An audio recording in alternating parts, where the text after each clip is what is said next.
Hi, this is Craig Oxley again. It's now the 26th of October 2008 and it's currently 02:26 in the morning GMT. Right, let's deal with Alex CIA Jones of this Infowars.com and all these many other outlets which have got mass bandwidth, very costly bandwidth, right? So let's start with why he is quoted, right, from Carol Quigley's work. While we're at it, right, and we also see how his new buddy Alan Watt does just the same. They never speak though of who Carol Quigley really was. Carol Quigley was a professor of political history at the main Jesuit military fortress in the United States.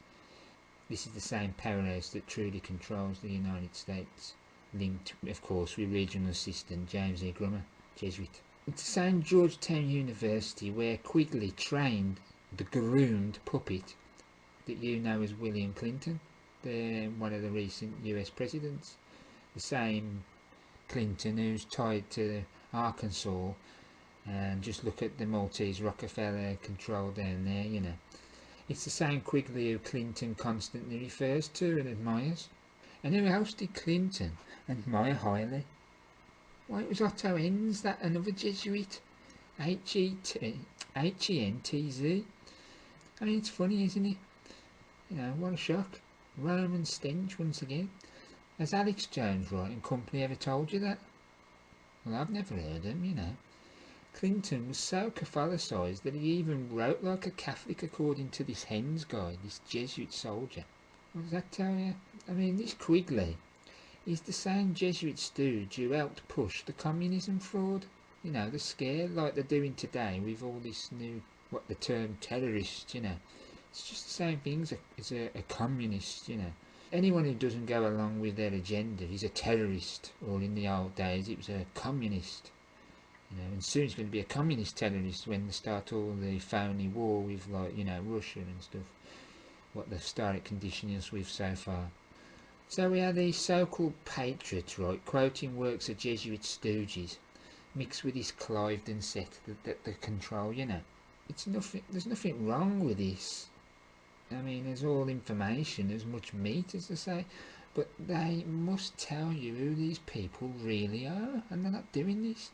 Carol Quigley puts all the blame on this Cliveden set network, focusing on, you know, here, where I'm at, Great Britain, as if, like, the UK is the head of this snake, or the dragon, which in fact it just isn't. I mean, that reminds me of that covert agent LaRousse.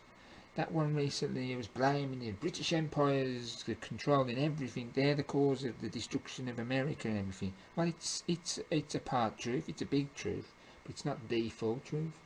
This LaRousse again, yet another Jesuit stooge, veiling the Jesuits out of the equation once again, like they all do, putting blame on another group of people and not themselves, you know. I mean, no wonder Alan Watt, a new buddy of Alex Jones, constantly dodges talking on the Jesuit order, and if he does, it's never in any proper depth, you know. It's like a quick thing and then he brushes over it with some other subject totally not relevant, you know. The same Alan Watt who at one time made out all these large patriot shows and internet famous conspiracy exposers were safe, controlled stooges. He said that. The same Alan Watt who told you anyone who's been on the television, right, is safe and controlled.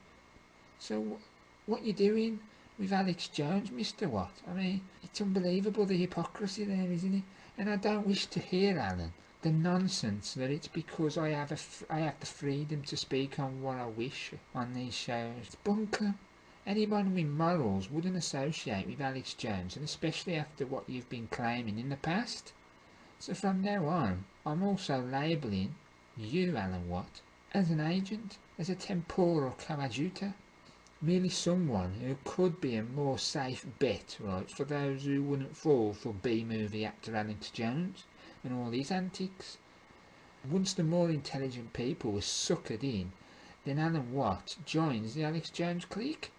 I mean, you've got to wake up to these Maltese intelligence networks, CSIS and CIA games that's being played here. Let's not forget, right, what Alex CIA Jones did when he sized up John Gray's house place, you know, where there was that, and he sold him out to ABC's 2020. This is the same ABC behind this CIA Genesis network hosting Alex Jones. The same ABC controlled by bloody Cardinal Egan and his Council on Foreign Relations, you know. So when Jones comes out and claims, oh well, everybody has to use an Illuminati company system sometime, you know, or another, well, not everybody then deals direct with those companies by selling them news, do they? I have to use, I'm not going to say the brand, but a big well-known corporation for my internet provider, for instance, yeah, but I don't go then having direct deals as such with my provider, do I? This corporation. Yeah, but Alex does. I mean, what a dodgy character we have here, you know. And I mean, let me quote to you, right, a small letter from John Gray that I've got here on a piece of paper, right. Let me have a look now. Here's what he has to say. I'm just going to do one big quote. So it's quote, "A story I can tell you about Ted Anderson and Alex Jones, the Genesis Communications Network. I don't know if you are familiar with my situation here in Trinidad, Texas or not, but my name is John Joe Gray.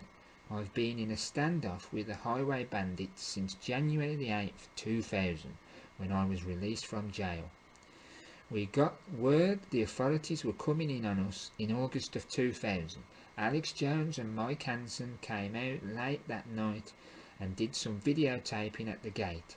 Alex promised me this would only be used for documentary purposes when this was all over. We had several witnesses to this. Alex came back twice within a week or so and wanted to film more. He also assured us again none of the video would be shown anywhere. Alex later called and asked about 2020 interviewing me. I did the interview at my gate, not down at my house. Alex kept asking me to let 2020 video at my house, which I kept telling him no. I told Alex he was the only one I had let video around the house, and that was only for a documentary. The day 2020 was to air my story, Alex called me and said he had done something very wrong. He had let 2020 have the video. They aired it, then patriots came and talked to me. John Stadtmiller being one of them. I told that Alex said he had sold the video to 2020 for $700 a few days later. Alex and Mike showed back up out here, wanted to know how we could work this out. I told Alex just to apologise to me and to get on the air and apologise and tell the patriots what he had done. Alex was afraid the bad patriots would take him out. Those were his words. I talked with John on the air about people betraying me and mentioned Alex's name. After I got off the air, a guy by the name of Keith, who knew Alex, came on the air. Keith said Alex told him that he had signed a contract with me. John wanted me to come back on air to verify if this was true. When I called back, Ted Anderson would not let John put me back on air. After the show, I called Ted Anderson at his request. He wouldn't let me talk on the air because he didn't want his hosts to be squabbling on the air. I just wanted to verify that I didn't sign a contract or give Alex my permission to air the video on 2020. This guy Keith also said on the air that day that Alex received $25,000 for the video he sold to 2020. We found out later that Alex had sold the video to 2020 before coming back the second time. This is what Alex told us. We should know them by their fruits. You cannot serve two masters.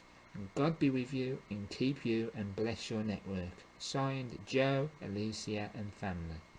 So that's the letter that this guy wrote.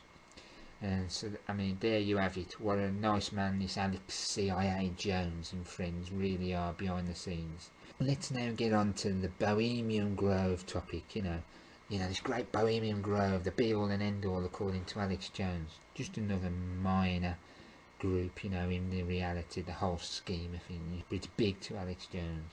So you've got this Bohemian Grove, right? Alex tries to claim godlike status, claiming he broke into the event, you know, this Bohemian Grove event. I mean, yes, we have video footage from within, but broke in? I mean, do you honestly believe Alex Jones broke in unawares? Of course not. Do you think this big Maltese event in the United States wouldn't get to know of this coming? Consider Alex Jones utilised a television station, a television, right, station from here in the UK called Channel 4.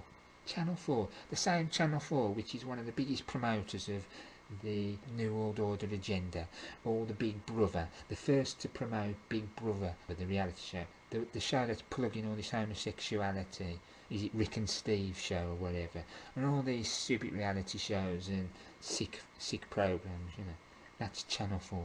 He takes this Channel 4 show on the road to Bohemian Grove with him. He went with a bloody Maltese televisionised station, Channel 4, and this Mike handsome guy, right, to infiltrate Bohemian event, right? I mean, get real people, right? It's all part of British intelligence's clever tactics to draw the slightly awakening sheeple, then control them from then on, you know.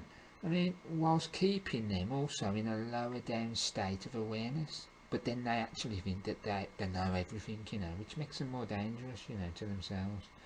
So Alex Jones is put forth to get many aware of what's to come on the ground level and basically accept and even crave it. So yes, people actually now are craving martial law so they can prove to the doubters and family members, and I mean, look, I was right. When it happens, you know, we've got martial law now. I was right. I told you this last month. I told you this a year ago, you know. I mean, the Maltese controllers also are using it as a test, the watertight procedure, right? This tells them how the populace, right, will react and how far the people will go to actually stop it. They also know what tricks and veils to put on something next time over. So basically, if they come out with something and then you say, no, you can counteract it with this herb, they'll then get round that herb or come up with something else different. And that's how they work. So they're testing the water, right? And it's telling them how the populace is going to react and how far people are going to go to actually try and stop it. Or if at all. They also know what tricks and veils to put on something next time over. Like I've said, you know. This is again how British intelligence work, who command their intelligence branch, the CIA, and their Israeli branch, the Mossad. It's all British intelligence. So we have this video footage, right, from a Bohemian Grove, right, which actually shows almost nothing of worth. It's crap at the end of the day. And you've got Alex claiming he was confronted about several times by security, including this Secret Service, you know. When Secret Service the security he's confronted several times apparently, right, but his videotapes had run out, or whatever prosthetic lame excuse he came out with similar to that. There was only 1 hour long or something like that. Basically, right, the only thing that was of any worth as such was this cremation of care. And I mean, that's nothing to what people claim really goes on in the woods. So you got pittance from the staged event.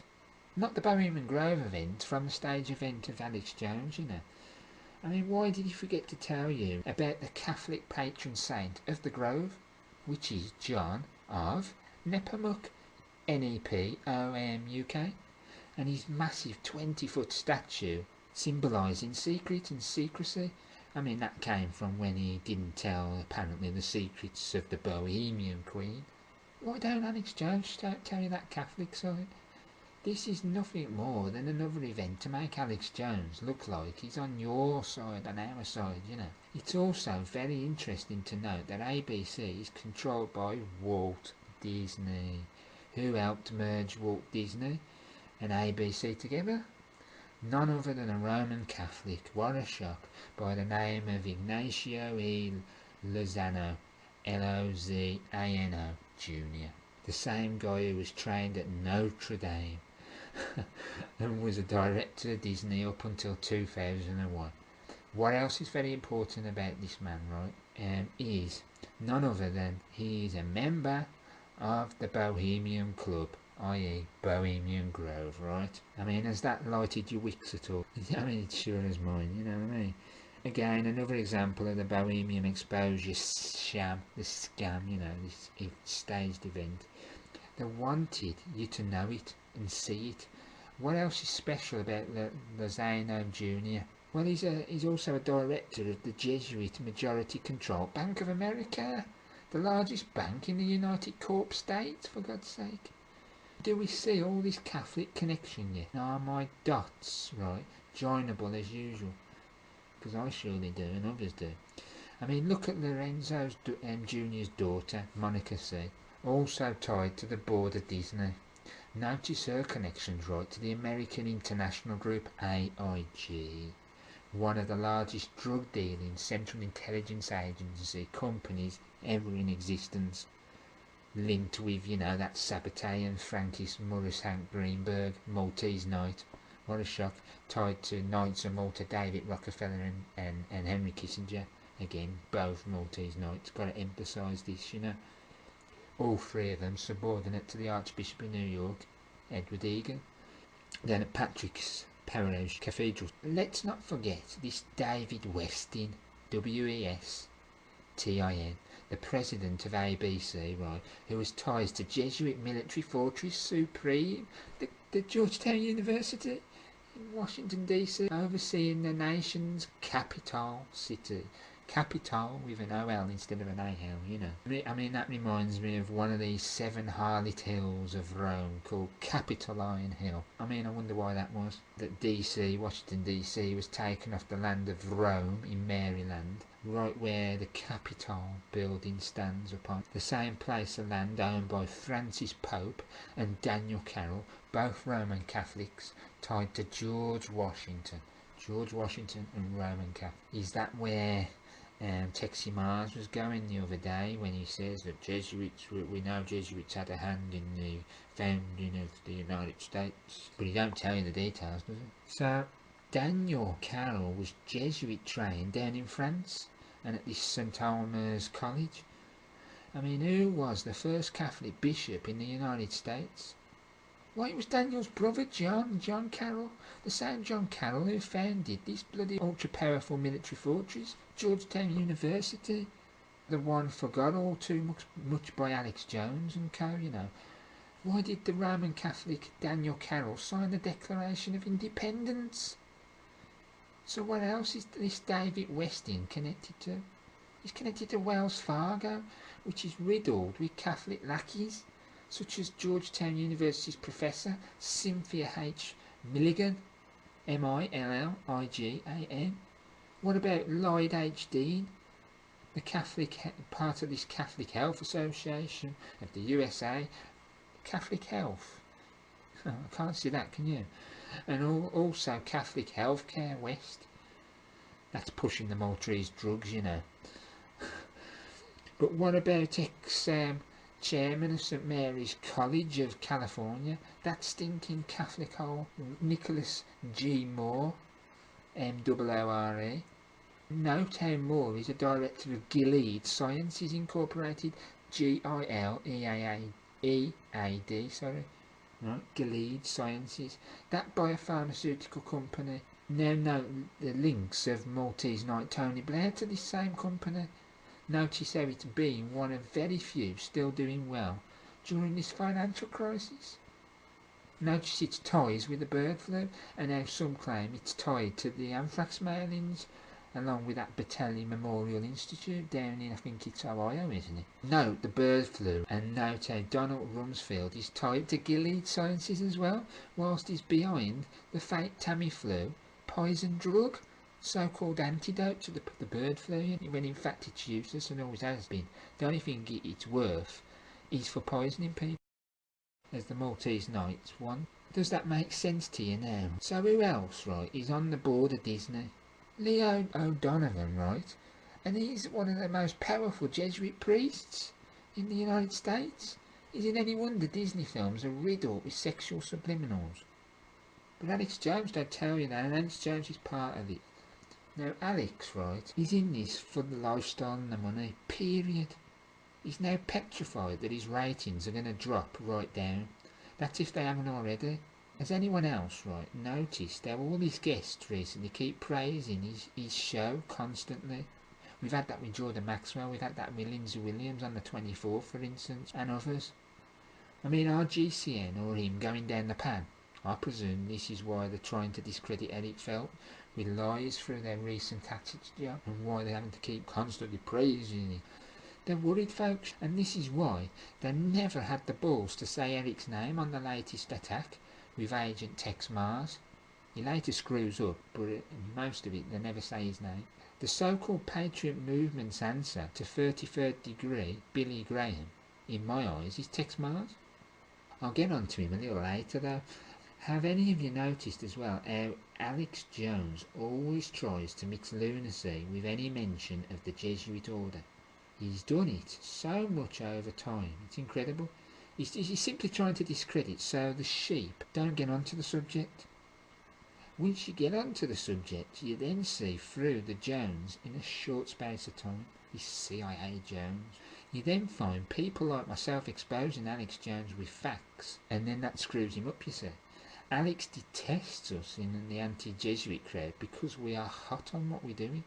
We can dish the dirt like no other group out there at all our enemies. We give dates, times, true history and places, whereas others just do minor brushing and vet it basically. We are, right, true and cannot be controlled by money and power. These Maltese Knights like to buy all the true patriots off, right, or so-called wannabe true patriots, and turn them, right, as we saw with Tex Mars over the last 4 years or so. Most of these weak individuals, right, are spouting their mouths off on anti-NWO, this and that. When it comes to it though, they're up there for the money and lifestyle, and they actually fear death like these little peons they are. Another trick of Alex Jones and company is to mock the term Jesuit coadjutor.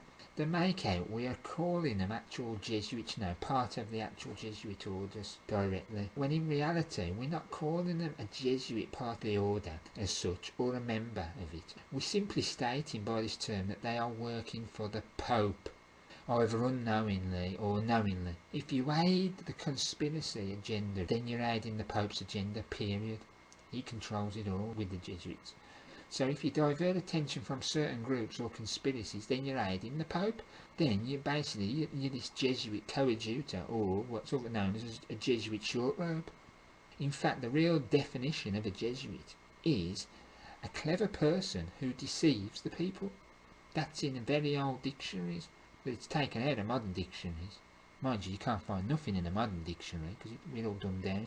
The only word you'll find is bling bling, which originates again with the blacks Africanising the white populances of Protestant nations. That's what a Jesuit is. So in reality all those deceiving are Jesuits.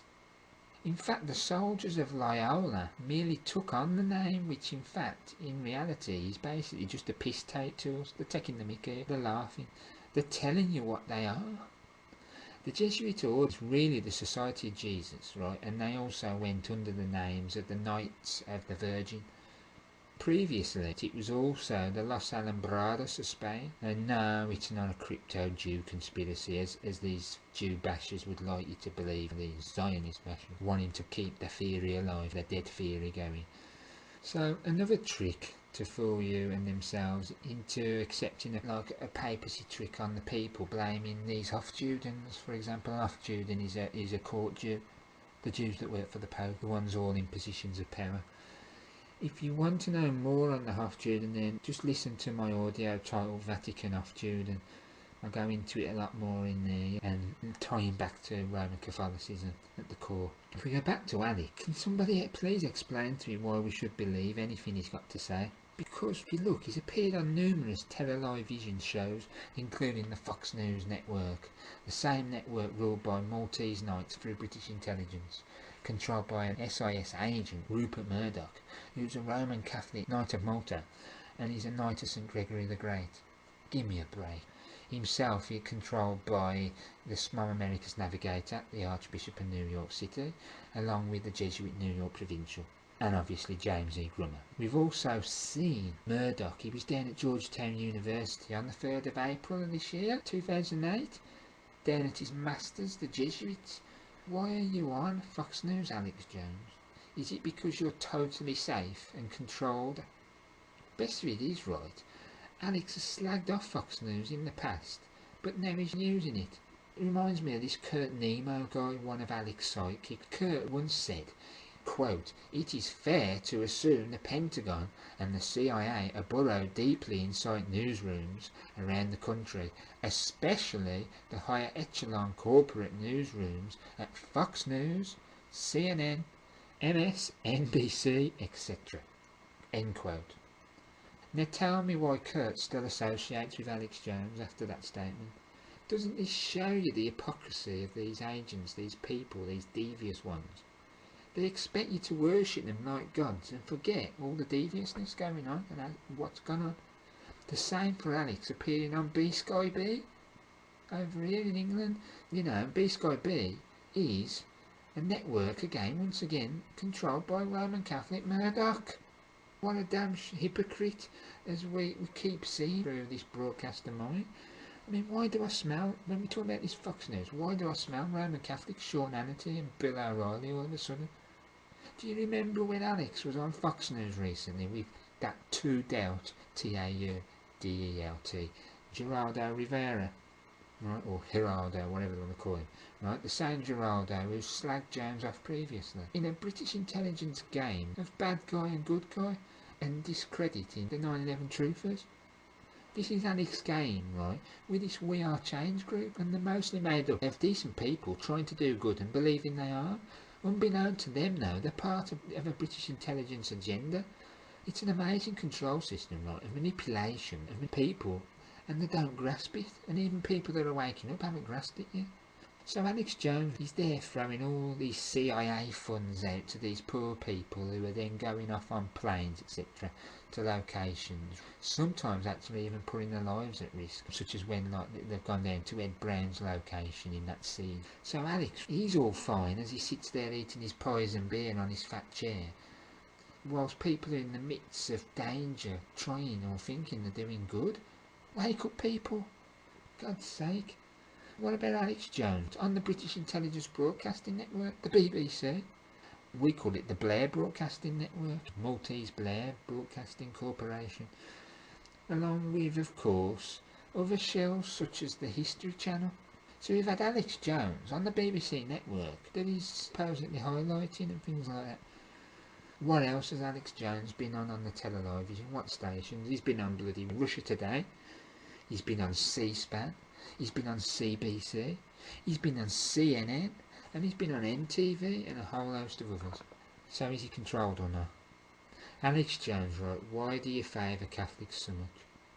What about Mel and Hutton Gibson? What about their ties to Opus Dei, supposedly the work of God, not the God of Adonai, but the God of Lucifer, such as William J. Falco? This is Mel and Hutton Gibson, the Gibson family. What about Hutton's love of the temporal power of the Pope and the hate of those who don't like it? What's temporal power? It's global governance. It's the Pope ruling all nations, presidents, monarchies and governments, and their sheeple populances.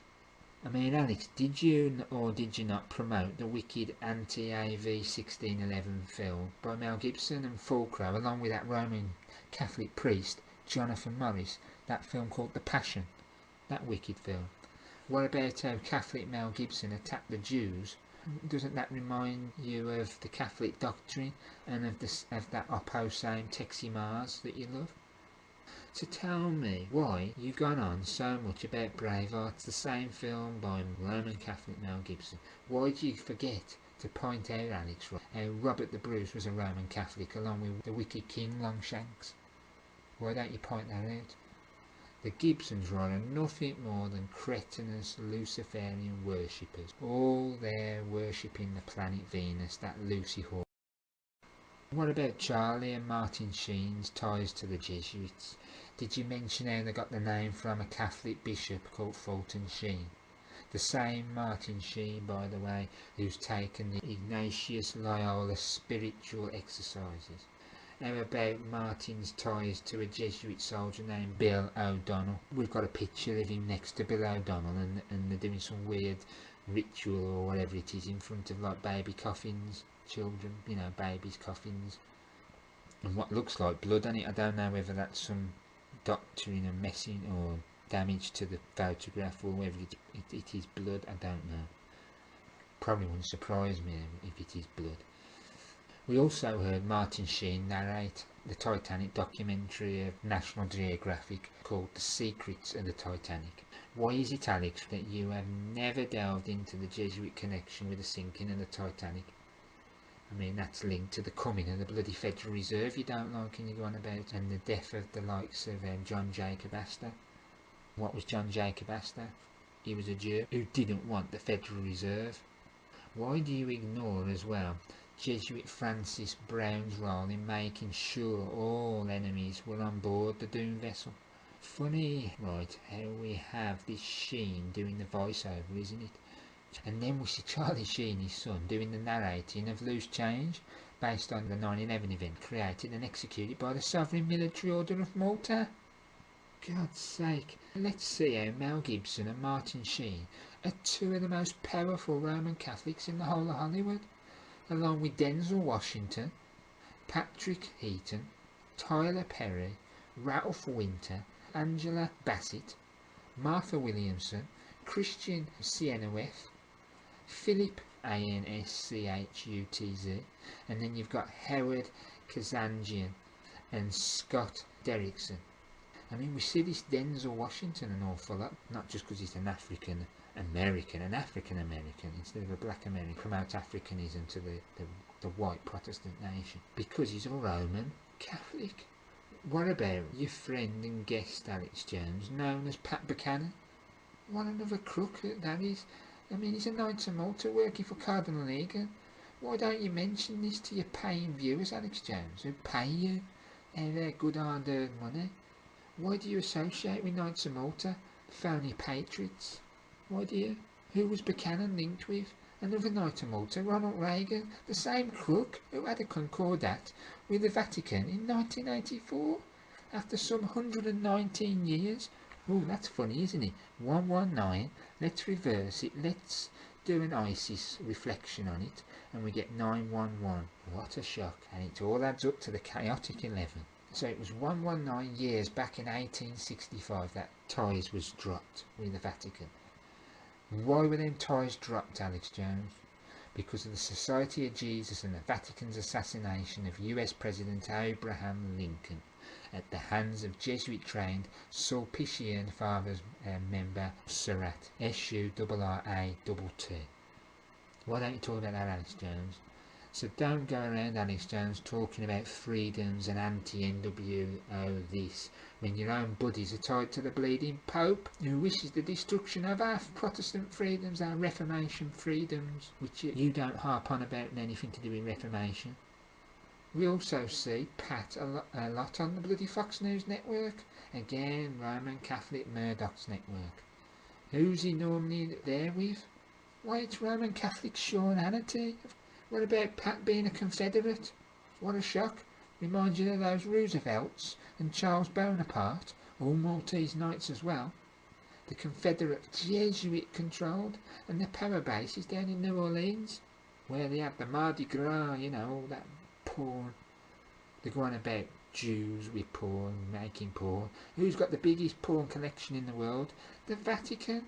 I know it sounds weird, but it's true. And the Vatican with their Mardi Gras, which is a celebration of one of their crimes on humanity. And it's the same Confederates who totally ripped America apart in 1901. Well, it weren't America anymore as such, but you know, what I'm saying is they ripped some of the last pieces of anything to do with old America away in 1901 when they assassinated William McKinley. Who was behind that? Teddy Roosevelt, who then became the president and then brought Charles Bonaparte, that other Confederate linked with Napoleon Bonaparte, another Society Jesus stooge, into the system, and then he created the FBI. Why don't you tell the paying people, Alex? Why don't you tell them that? Why don't you tell them how Pat Buchanan is trained by Jesuits at Gonzaga College High School and once again at the ultra-powerful military fortress of Georgetown University? What about Pat's ties to Jesuit John McLennan of the McLennan Group? Why does Pat hide what Pope Pius XII did with the Nazis? Why is that concordat all forgotten, Alex? Why did you just forget it? Of course it is when the Catholics are ruling the United States, utilising ex-Nazis. That's the reality, and that's why Alex Jones don't go there, because they're paying him. The same Nazis we moved out with Operation Paperclip, utilising the Bosnian, Croatian, Roman Catholic priest Kruzislav Draganovic.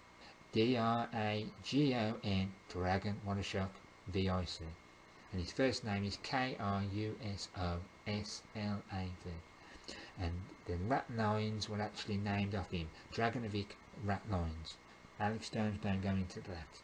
He mentions Operation Paperclip and the basic, might mention a vague Catholic thing on it, but that's it. Who do we have to thank for this?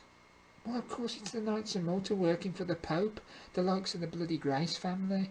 We also see how Pat's father, right, loved the Roman Catholic Senator Joseph McCarthy, who was trained at Jesuit Fortress Marquette University in Milwaukee, M-A-R-Q-U-E-T-T-E. McCarthy promoted the false Cold War, whilst the KGB and the CIA actually worked together as usual covertly to keep the fear, you know, and the agenda behind the Cold War and the nukes, you know, to get the nuke program going. I mean, please explain to your paying listeners how Pat Buchanan has worked with and is a friend of Thomas Wardle Braddon. Who is Braddon, folks? Who is he? Well, he's an ex-OSS, Officer of Strategic Services, CIA, coming from British Army. I mean, how fitting is that when the CIA was created by Sir William Stevenson of British Intelligence, and it's controlled by British Intelligence? But what's more interesting is how Braddon played a big part in Operation Mockingbird. Mockingbird. What a shock. Exactly what Alex Jones is doing. We should note that Pat Buchanan was replaced by Roman Catholic convert and sex ring Robert Novak. N-O-V-A-K. Once again, a Catholic. God, that stench of Catholics is damaging my nose like cocaine. Ask George W. Bush about that. He probably knows what cocaine does to his nostrils. That's if he's aware of what's going on around him. Mind you, he's more aware than the other soon-to-be President John McCain, who has to be shot up most likely with glutathione shots because of his brain gone. And when saying that, I did like that new little spoof, I think that's how you pronounce it, or satire and video of McCain, the rap with Palin and the porno queen wife Cindy McCain, and don't forget all her offshore accounts that are being hidden. But that was quite a funny video. But anyway, now you can see through Alex Jones a little bit more clearly, I hope. So, talking of Knights of Malta, what's Alex Jones doing on CNN-controlled TV? Who owns CNN? A Maltese knight by the name of Ted Turner, who's a great wannabe depopulator. Let's get rid of the populace, there's too many of us. I don't drive great big limousines and Porsches and things like that like Ted Turner does and will. That's polluting the earth, not me. He's the one that's helping keep us stuck on oil when there's free energy out there and other things. So why have I got to go for him? So why again, Alex Jones, do you have a Knight of Malta on your show and as a friend? If you're this great Mr. Protestant from this great Christian background, what a hypocrite and a traitor to your roots and the AV 1611 King James Bible teachings from real scripture, not Babylonian mystery religion. Talking of the mystery religion, what about this Archbishop of the United Catholic Church, Robert Bowman, B-O-W-M-A-N? You like your Catholics, don't you, Alex Jones? Why did you have Jordan Maxwell on a few times? Don't you realise that he's actually getting people to follow the mystery religion from his teachings?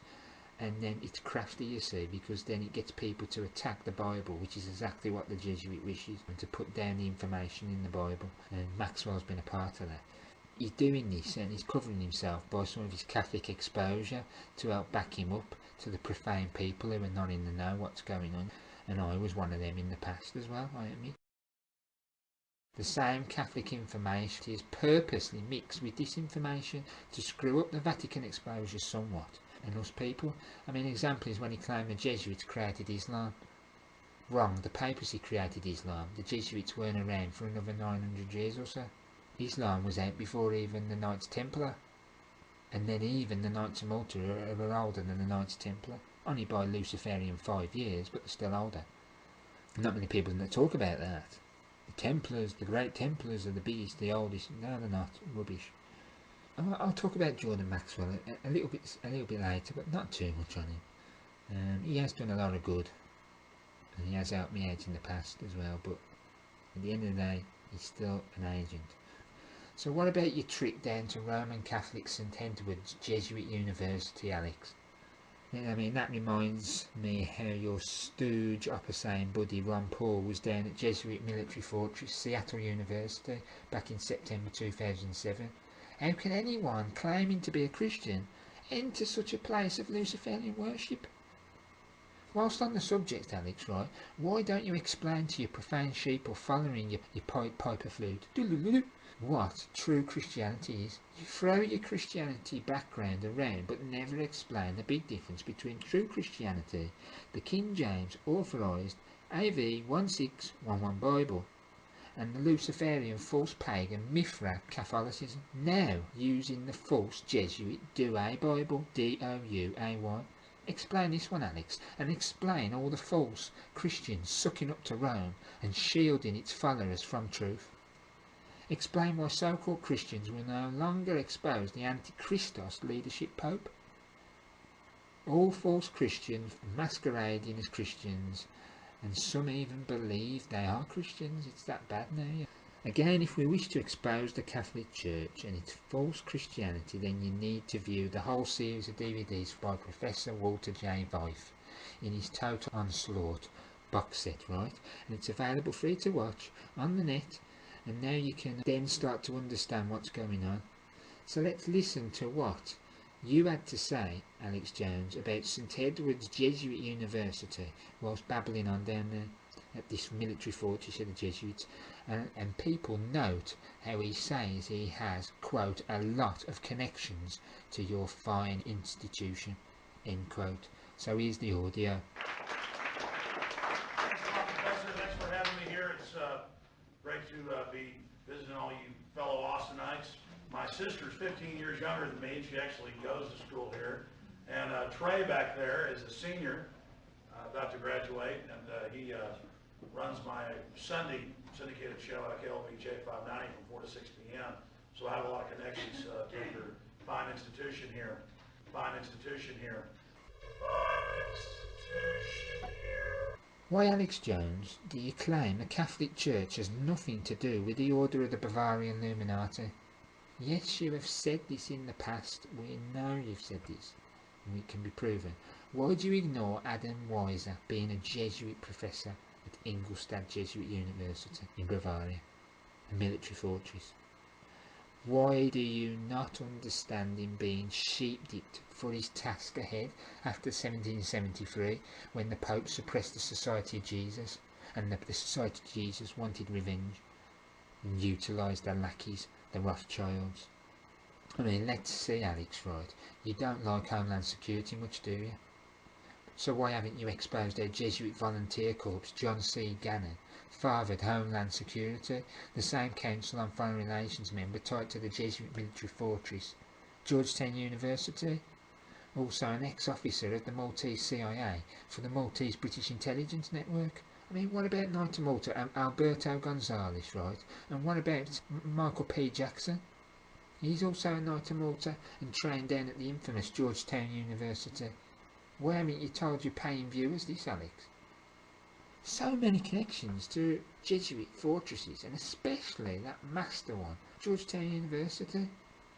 Let's see what the legendary conspiracy exposer William Cooper had to say about Alex CIA Jones, and note Cooper's information on the Jesuits and his exposure to John Paul II's links with I.G. Farben, and note this real truth sayer is dead in a bloody wooden box, assassinated, whilst phony Jones is on Fox News living it up with Maltese funds. Ask yourself how anyone affords $10,000+ a month on servers, for God's sake. Before we get started, I have to clear up a little discrepancy here. Apparently the other night, or within the last week, because I've been getting a lot of email about this, and I even received one telephone call. Apparently somebody called the Alex Jones broadcast and asked him why he didn't have me on the air, or asked him something about me. Alex Jones said he had me on the air once before, several years ago, and had to cut me off the air because of the foul language that I used. So on the air tonight, I'm going to tell you, Alex Jones, you are a bold-faced, miserable, stinking little coward liar. Now let me say that again so there's no mistake about it. You can all tell Alex Jones that I said this, and I suspect he's listening because he does. Alex Jones, you are a bold-faced, stinking, rotten little coward liar. I was only on the Alex Jones show one time. It was years ago, when I didn't know who he was, when I didn't realize what a liar and a coward and a sensationalist bullshit artist that he is. He was on one little FM station down in Texas. He wasn't on all the stuff that he's on now. And I agreed to be on his broadcast. That's when I was doing guest appearances on broadcasts, years ago. I was not cut off. I did not use any kind of foul language whatsoever. He treated me very well, and I stayed on for the whole show. Some of you in Texas know that that's true because you heard the broadcast and you taped it. Later, when I found out who Alex Jones was and what he was doing to the truth, and what a cowardly liar and sensationalist he really is, every time he called me after that, I have always refused to appear on his broadcast. Absolutely refused to lend him any credibility whatsoever by appearing on his broadcast. And that made him very angry. I've also revealed him for the lying, sensationalist, bullshit artist that he is by every once in a while bringing to your attention the lies and the deceit and the rumors that he spreads over the airwaves that are not good for any of us, and they're not good for the nation. They are especially not good for militia and patriots. The most disgusting broadcast he ever did was on New Year's Eve, the year 2000, the New Year's Eve, 1999, bringing in the year 2000, which he went completely out of his mind and claimed that Russia had launched intercontinental ballistic missiles with multiple warheads at the United States of America, and actually panicked millions of people who were putting their children and their belongings in their cars and heading for the hills. Now, there's lots of things that can be said about me. Nobody needs to lie about me. Sometimes I am irritating. Sometimes I absolutely will not suffer fools and am just as rude as I can be. Nobody has to lie about me, Alex Jones. So I suggest that the next time somebody calls your broadcast and asks them about me, you tell the truth. There's lots of truth that you can tell about me. But don't ever lie on me, buddy, because I'll chop you off at your ankles. I will chew you up. I will spit you out for the lying, stinking, rotten little coward that you are. And that, ladies and gentlemen, I have to say about Mr. Sensationalist, lying, rumor-mongering, bullshit artist Alex Jones. Good evening. You're on the air. Yeah, hi, Mr. Cooper. Hi. Listen, that Alex Jones interview was directly after you published the Veritas June 26, 1998 issue about the Cooper family being targeted by the feds. Yeah. Yeah, I heard it. Yeah, And back in 1990. So did he kick me off the air? No, he's a liar, and you've pointed it out, and I heard that interview, and you were nothing but cordial. Yeah. Well, that's the truth. That's the truth. Thank you. Thank you, Virginia. Bye-bye. Alex Jones is a miserable, rotten, little, stinking, cowardly, bull-faced liar. Boy, you know, all of these people ought to know better than to mess with me, because I don't take any crap from anybody. And if I'm not afraid of the whole machinations of the entire government Gestapo, what in the hell makes Alex Jones think that I would ever be afraid of his cowardly little rotten butt? Good evening. You're on the air. Yeah, Bill. Mm-hmm. I just wanted to let you know I verify what you said about that Alex Jones interview. They had it archived on the internet at one time, and I did hear that interview, and there was nothing wrong with what you did. And I wasn't thrown off the air, was I? Not a bit. No.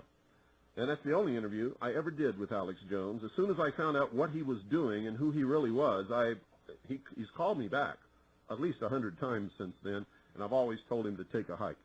So anyway, thank you. How does Alex respond to Cooper?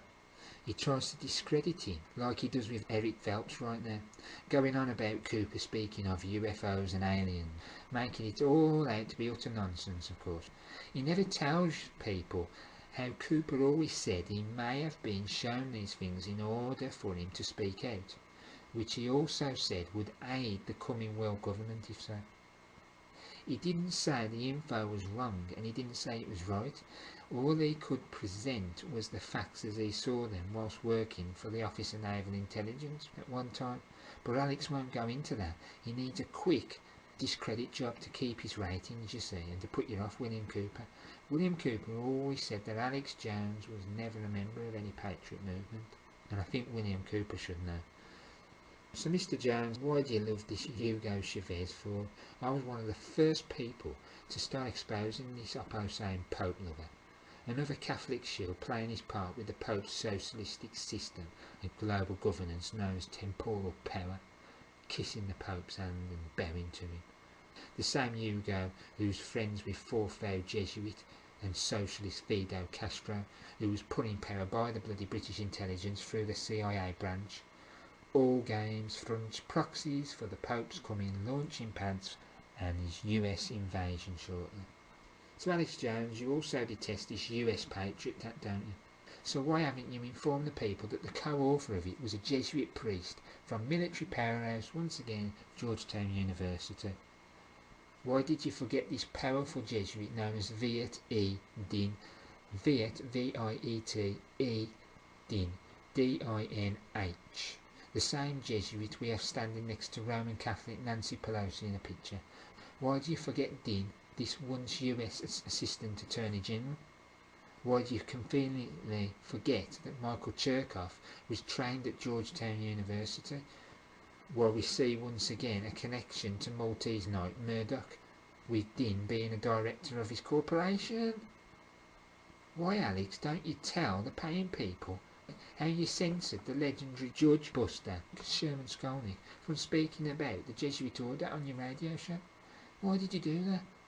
Would funding have stopped because he was talking about Roman Catholic and the truth? Alex, if you love America so much, why don't you speak of how the Supreme Court is majority Catholic, including Opus Dei Antonin Scalia? What about how the majority of the US police are Roman Catholic Knights of Columbus? What about how Jeb Bush is a fourth degree in that order? Who controls Jeb and the order? Why, it's Carl A. Anderson, the Supreme Knight, of course. You know, why do you forget these important Catholic issues, Alex? Trying to hide something here.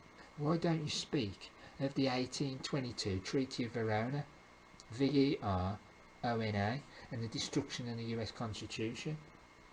You go on about the US Constitution, why don't you talk about that? I mean, when you pathetically bullhorn Chris Matthews, why didn't you highlight his Catholic religion? What about his ties to British intelligence through the MSNBC network? More to the point, why didn't you point out that Chris was tied to Thomas O'Neill, who's tied to powerful Jesuit Boston College, the same Boston College we saw Barack Obama at in 2005, by the way? What about Chris being trained by Jesuits at the College of Holy Cross? Why'd you forget all that? Alex, I mean, isn't it amazing how you can get a Rothschild on your radio show? This great big powerful Rothschild family. Maybe it's because of all the promotion you give them as these great powerful all-controlling bankers. This proved you were an agent completely. Folks, the Rothschild, right, he had on, was David Mayer de Rothschild, and the son of Sir Evelyn de Rothschild, the Maltese knight who was on BBC the other day when he was talking about the stage Maltese bring down of the economy. Of course he didn't tell you it was staged. Do you think you'd ever see the Grand Master of the Knights of Malta, Matthew Festi, or the Superior General of the Jesuits, Adolfo Nicholas, on BBC like this? Hell no, you wouldn't. Only pawns go and sit in the studio of minions like BBC. Would you see the Pope there? Of course you wouldn't. Wake up and see who's the power. For that matter, would you even see the Maltese navigator Queen Elizabeth II in the studio? Never. She wouldn't sit there in that studio. But you see, Evelyn de Rothschild, who's supposedly greater than all these people. I mean, Alex, it seems you're a Hollywood kind of fraud. Folks, do you honestly think someone who has a globally released film with him acting in would be of truth? The film I'm talking about is The Scanner Darkly, taken from Philip K. Dick's work. It came out in 2006. Now, by the way, who controls Hollywood? It's not the Sabbatei and Frankists, but the mafiosi, who's always controlled it, going back to way back, and to Marilyn Monroe, for instance, the same feminine who made the mafiosi the most currency of all their actors and actresses. The most Lucy, the Lucifer, the currency, the money, the juice. Didn't we hear CIA Jones once claim that Arabs owned Hollywood? For God's sake, what a complete joke. I mean, let's talk about the European Union now, Alex. Why do you constantly go on about Bilderberg? Why do you claim they are this ultra-powerful group? They're just a small arm of the Cliveden set and the unholy Roman Empire control. Why do you always forget to mention how it was Jesuit Joseph Rettinger behind Bilderberg? He was the brainchild and the one who brought Prince Bernhard onto the project. Why do you miss out Jesuit Alcide de Gasperi, A-L-C-I-D-E, space D-E, space G-A-S-P-E-R-I, behind the European Union? Why'd you do that? I mean, you certainly don't like pointing out these Jesuits, just like the other Pied Pipers don't. What about the Coudenhove Calgary Foundation? Those pan-European Roman Empire cretins such as Otto Habsburg, Max Turnover and Carlo Tasso. The same foundation linked to Richard Coudenhove, C-O-U-D-E-N-H-O-V-E. Never heard him talk about them, do we? What about Belgium's Circle des Nations, C-E-R-C-L-E-D-E-S, Nations? What about the Swiss Mont-Pelerin Society, M-O-N-T space P-E-L-E-R-I-N space Society? You don't speak about them, do you? That devious society that pirate Milton Friedman came from, the cretin part of the post-industrial zero growth society agenda with all this free trade. What about the German Hans Seidel Foundation, H-A-N-N-S space S-E-I-D-E-L Foundation? Hey Alex, who controls Germany, Belgium and Switzerland along with others? Why, it's Jesuit Regional Assistant Antonin Cahul, K-E-R-H-U-E-L, from France. We also have many others we can talk about, such as the Société Internationale de Wilton Park, that's another one, and of course Mouvement d'Action pour Union d'Europe. Why don't you speak of these high European Roman-controlled organisations, Alex? Do you wish to just keep the profane at a basic level still highly profane? Do you think the United States is the be-all and end-all? Wrong. The world is controlled by Europe, and in fact the head of the dragon is within the city of Seven Hells, Rome. So considering we hear you speak sometimes of Europe control of the US, why no knowledge of European powerhouses I've just given and others? Have you ever heard of the Associani del Nobili del Sacro Romano Impero? Who were the only two people that had a chance of getting the soon permanent position of EU President. The two candidates were Maltese Knight Tony Blair and of course Jose Maria Aznar. The same Aznar who's on the board of directors of Maltese Knight Murdoch's corporation again. More Catholics urinating in the same pot. Aznar is fully controlled by smug Middle Eastern navigator King Juan Carlos of Spain, that Order of Garter, that Order of the Golden Fleece, and many others. And he's also controlled, including King Juan, by Jesuit regional systems Joaquin Barrero, Joaquin Barrero. We also see Roman Catholic Andrew Knight on the same board. What about Roman Catholic trained Andrew Knight? The same Knight who's a director of Rothschild Investment Trust Capital Partners plc. The same Knight tied to the Royal Institute of International Affairs, Bilderberg and the Ditchley Foundation run by Maltese Knight John Major, who's also Order of the Garter, which is an inner core of the Maltese Knights. What you should also find is that he most likely is a member of the group. The group, in other words, a Russell Trust Association member, or more commonly known as the Skull and Bones, down at Oxford University in England. I think the main part is Balliol or something, Balliol, if I remember correctly. Study into that. Not many people talk about the Skull and Bones, the group down in Oxford. They only talk about Yale. You speak of this a lot, don't you, Alex? This Skull and Bones, right? The Brotherhood of Death. The same Brotherhood of Death that nicknamed the Nazi SS. The same Brotherhood of Death known as the Society of Jesus, the Jesuits, in which the SS was actually modelled off by Himmler, admitted by Himmler, loaded with actual Jesuits at core positions, all using the Skull and Bones of Jupiter, the symbolism of Jupiter. Why does Knight, right, remind me of John Kerry all of a sudden? Getting the connections now, folks, right? Why is it, Alex, that you won't speak of how the official religion of the European Union is Roman Catholicism? That's why as well you see everybody's signing the EU Constitution under the Pope, the big statue of the Pope in Rome. What a shock. Same as where the common market first started. Everything goes back to Rome, as it says in the Bible and all the prophecies which they're trying for you not to understand and look at anymore. It seems maybe Maltese Knight Tony Blair knows this well and converted quickly to this, so he could be the EU president soon.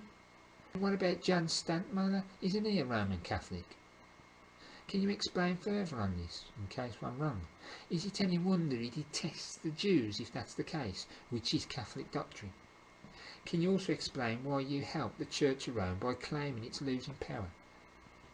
The unholy Roman Empire is now controlling the world, something it never did in the past. The wound has healed and the little horn is set now, as in Revelations. Why did you dump on Ed Brown when he started to tell the truth on who's really controlling the United States, Alex? You belittled the poor man. Oh, he's stupid now. He's following all these stupid people. You're the stupid one, not we. Why did you threaten to sue us all, Alex? Why would you want to utilise a maritime court in order to sue us? If you hate the sewer system installed, then why would you want to utilise it exactly? You're a hypocrite again. The same court system which has done away with the Constitution, more in favour of a Napoleonic type system of where you're guilty till proven innocent as such. There's a lot of that Napoleonic control down in New Orleans, the Confederate Jesuits place. And that's what's going to be put on us, this Napoleonic system with the New World Order, the temporal power, the global governance.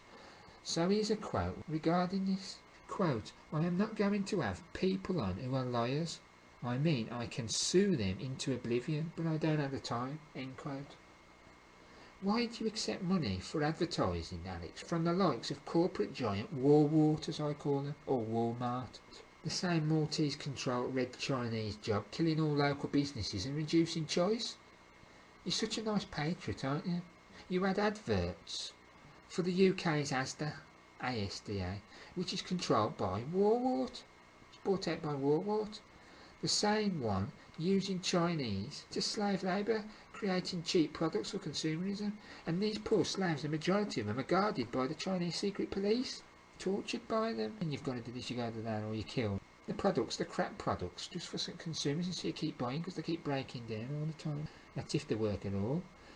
So we're on the Maltese side. He's a direct controller of Warwart. It's none other than Cardinal Egan's stooge, David Rockefeller. Tell the world, Alex, that one. Tell them. Why are you helping out a local small business destroying corporation which deals drugs, firearms, for killing and war and poverty and all the rest of it? Reminds me of this Saudi dope and arms dealer, Adnan Khadashan. It's Khashoggi, Adan, A-D-N-A-N. The same Adan who's tied to Maltese Knight Rockefellers. Any connection to you, Mr. Alex Jones, by any chance? Why don't you talk about the Arkansas connection with Warwart? Tell people, Alex, how Bill Clinton is riddled with Red Chinese. What about how deep Hillary goes with the Red Chinese? Haven't we got pictures somewhere of her with some Red Chinese members? What about the leader to the Red Chinese being Francis K. Fong, F-O-N-G? And what about Min Ching Shu? Then we have Red Chinese Wang Jun, which is M-A-N-G-J-U-N. And he was a funder of Clinton. Folks, study Bentonville and note the Chinese airport nearby. What about the Chicago stock markets, Alex, funneling all the dirty money, all that laundering? Right. Once again, we see more Maltese Knights in the form of George Herbert Walker Bush, along with his brother Prescott Bush Jr., behind much of this. But you just keep helping them, Alex. Just don't say anything. And then we got these Asda adverts, which were on your site in 2007. Tell the people, Alex Jones, how the Knights of Malta used the Sendero Luminaro guerrillas down in Peru for the Black Poets drug trade protection. Who am you going to advertise next? Will it be Japanese Sony? That's Standard Oil of New York, S-O-N-Y, Rockefeller Maltese outfit. Is it going to be them? So Alex likes to call Vatican exposers mental and nutcases. Isn't this an old pathetic trick of the establishment, and also by him and profane idiots? How does he think this will work for him? I'm not the one screaming and acting like a complete buffoon, which itself puts many off conspiracy knowledge. The problem being that the CIA using Jones gets to most newbies very quickly. Here's a quote from Alex Jones. Quote, "I found no one as bad as the mental cases. Catholics run it all crew." End quote. So Alex Jones, you mean you've not found anyone more powerful in intelligence as us, who can run rings round your Mockingbird, COINTELPRO, CIA, Patriot, not movement? Are you worried, Alex? Are your ratings falling that dramatically? Alex Jones also associates, right, with this Benjamin Fulford fraud, a Maltese Rockefeller-controlled asset regardless of any false stories you hear. The same Fulford trained by Jesuits linked to the Yusha Tokyo fortress known as Sophia University, Jesuit military fortress. The same military fortress which is linked to Jesuit soldier Francis Xavier, the main cretin behind vaccinations, which were to poison and to kill all Protestant heretics and liberal thinking enemies of the Church of Rome. Or should I say Babylon, to be precise. I mean, come to think of it, Alex, you've never spoken of this ever. Vaccines and Francis.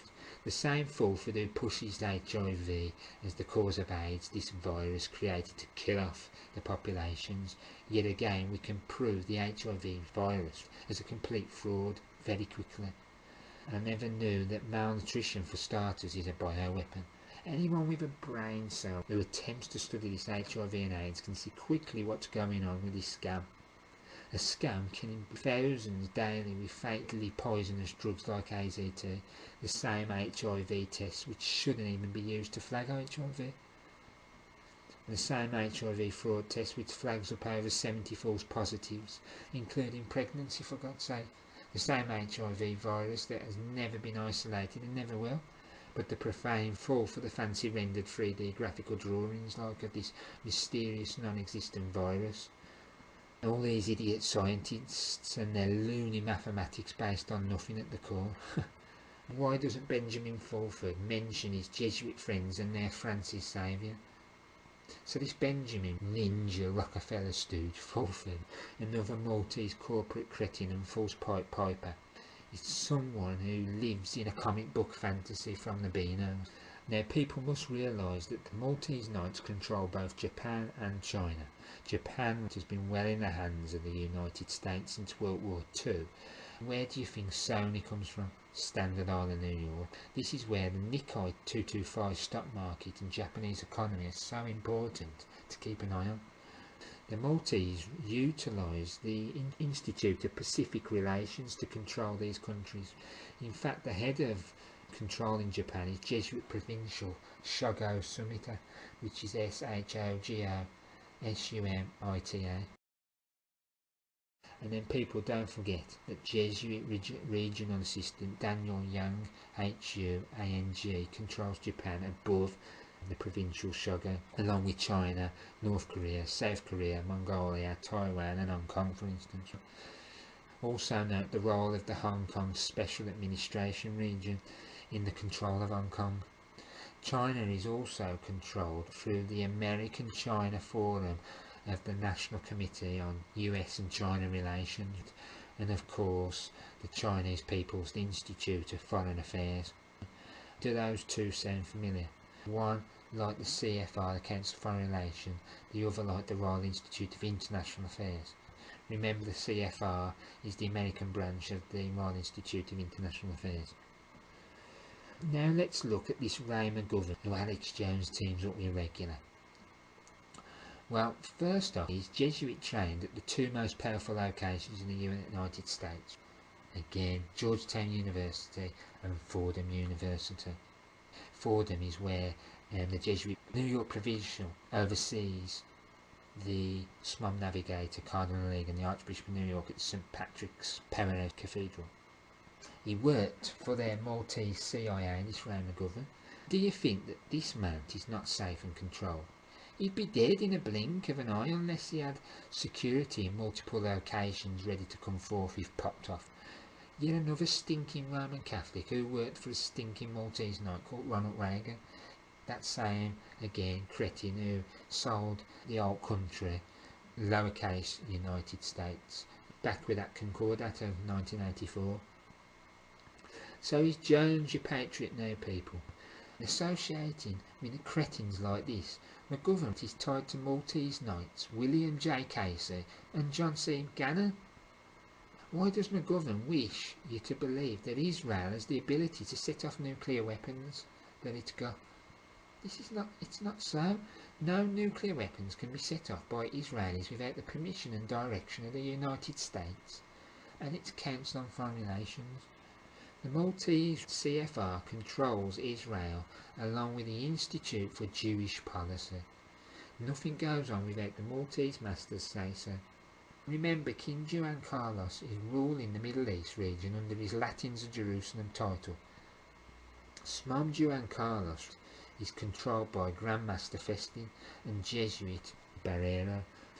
What about Jesuit trained Simon Perez, that Vatican agent to the Pope, the most powerful Sabbatean Frankist in the land of Israel, the man behind the killings of Rabin and cabbaging of Ariel Sharon, the man behind the Oslo Accord and the handing over of 80% of Jerusalem over to the Pope? And don't forget him, he's got the Temple Mount, the Pope. Henry Kissinger is a sort of Simon Perez in the United States, a papal advisor, Maltese knight and so forth. So Alex, why don't you deal Catholicism's role in all this? McGovern is an opposite and a Jew baiter and diverter, but what more would you expect from like a Roman Catholic? This cretin is also pushing for unification with Mother Babylon Church in reality. This is all this ecumenical crap. Why would Rome focus on Jews in the US when in fact Congress alone has a majority of Catholics over the Jews within it? And that reminds me again of the Supreme Court. There's a majority of Roman Catholics. We also see Alex Jones defended by a Roman Catholic lover, Ken Adachi. The same Ken mixing few truths with much far out nonsense. Check his website out if you don't believe me. The same Ken, right, who promotes that the Catholic Church is Christianity. About time, right, people started to understand what true Christianity is for once. Ken, you're nothing but a temporal coadjutor, helping the Pope's endgame of temporal power, or for the profane global covenants.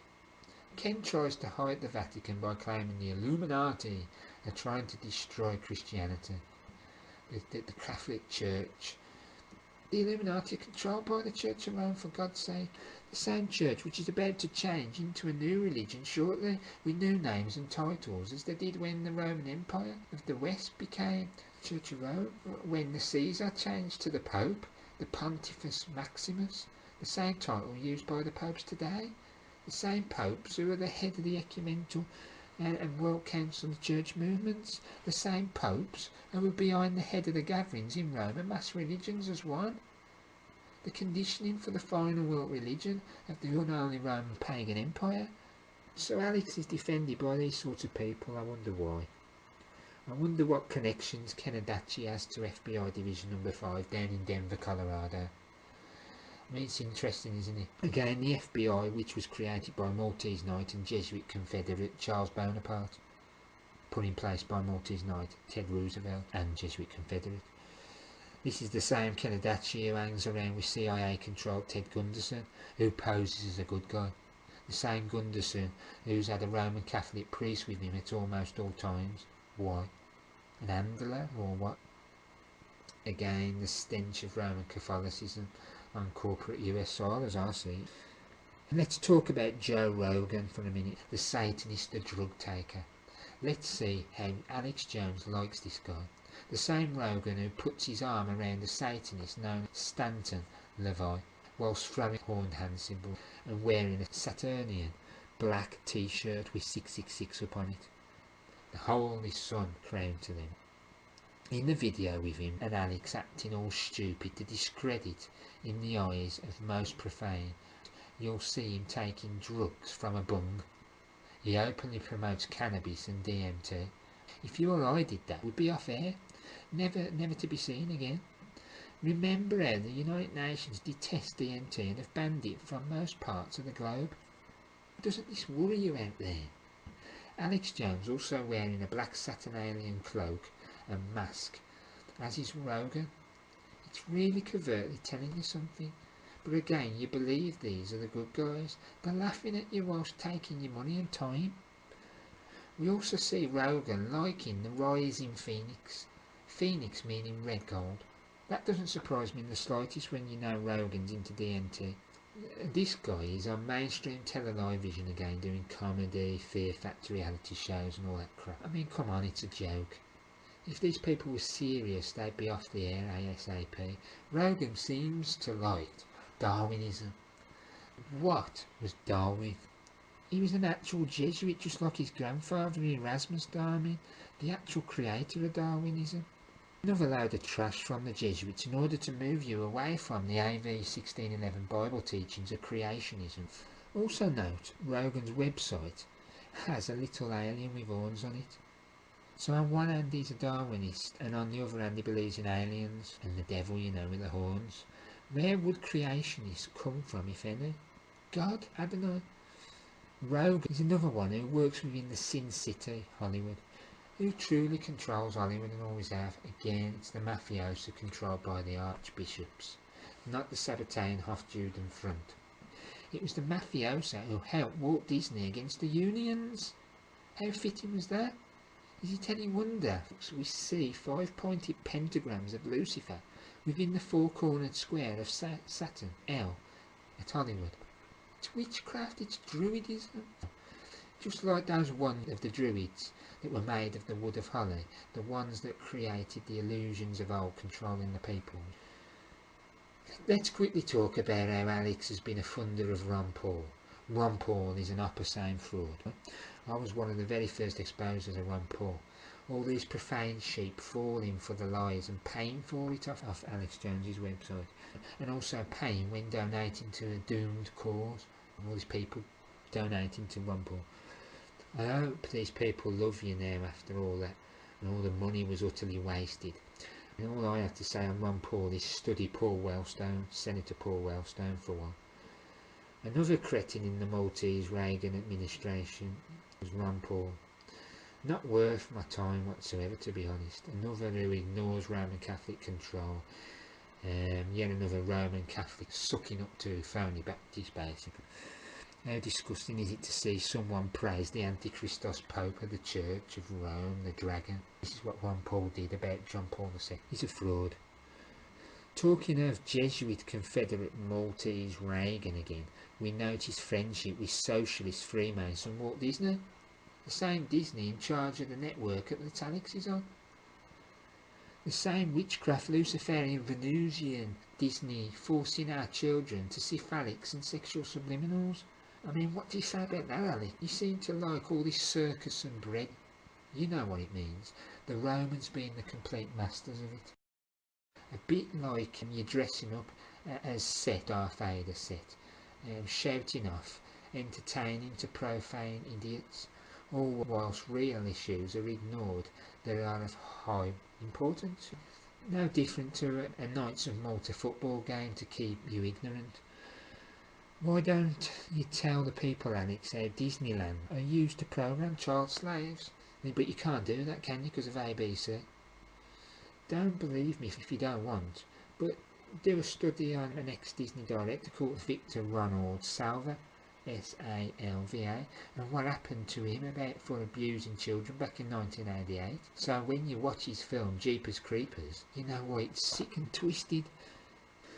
Let's also talk about the B-movie staged arrests of Alex Jones, especially the one where he's taken away from George W. Bush, and of course the one prior to his video coming out.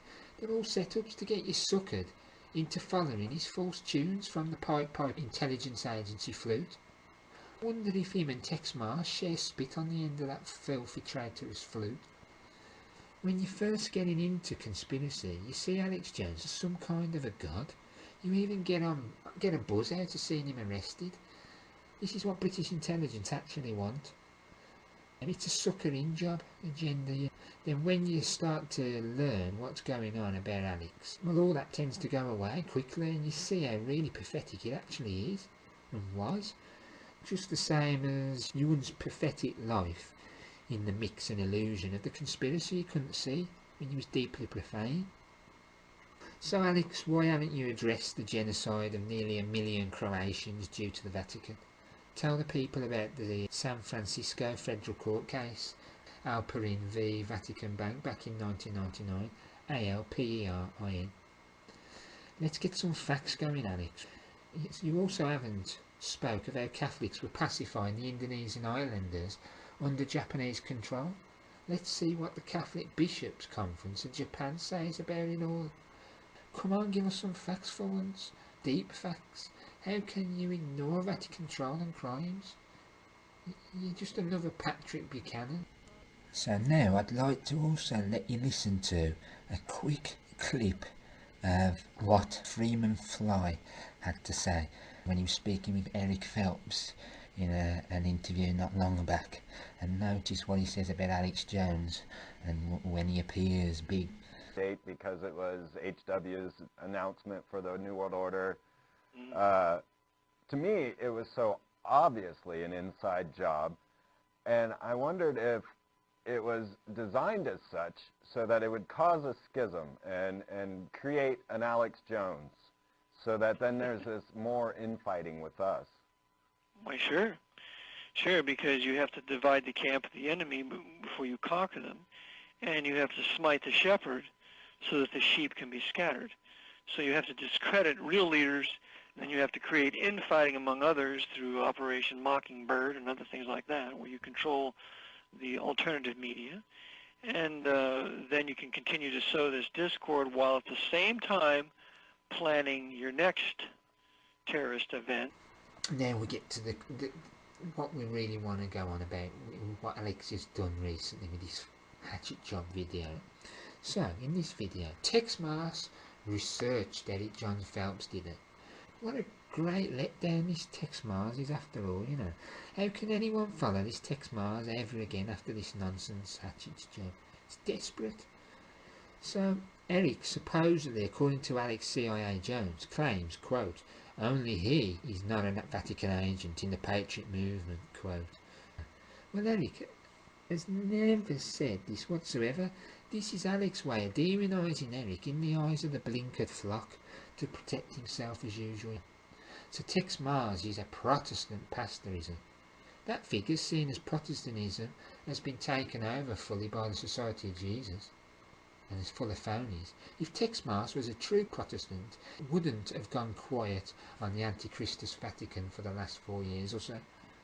Anyone who's a Protestant should be protesting the Vatican.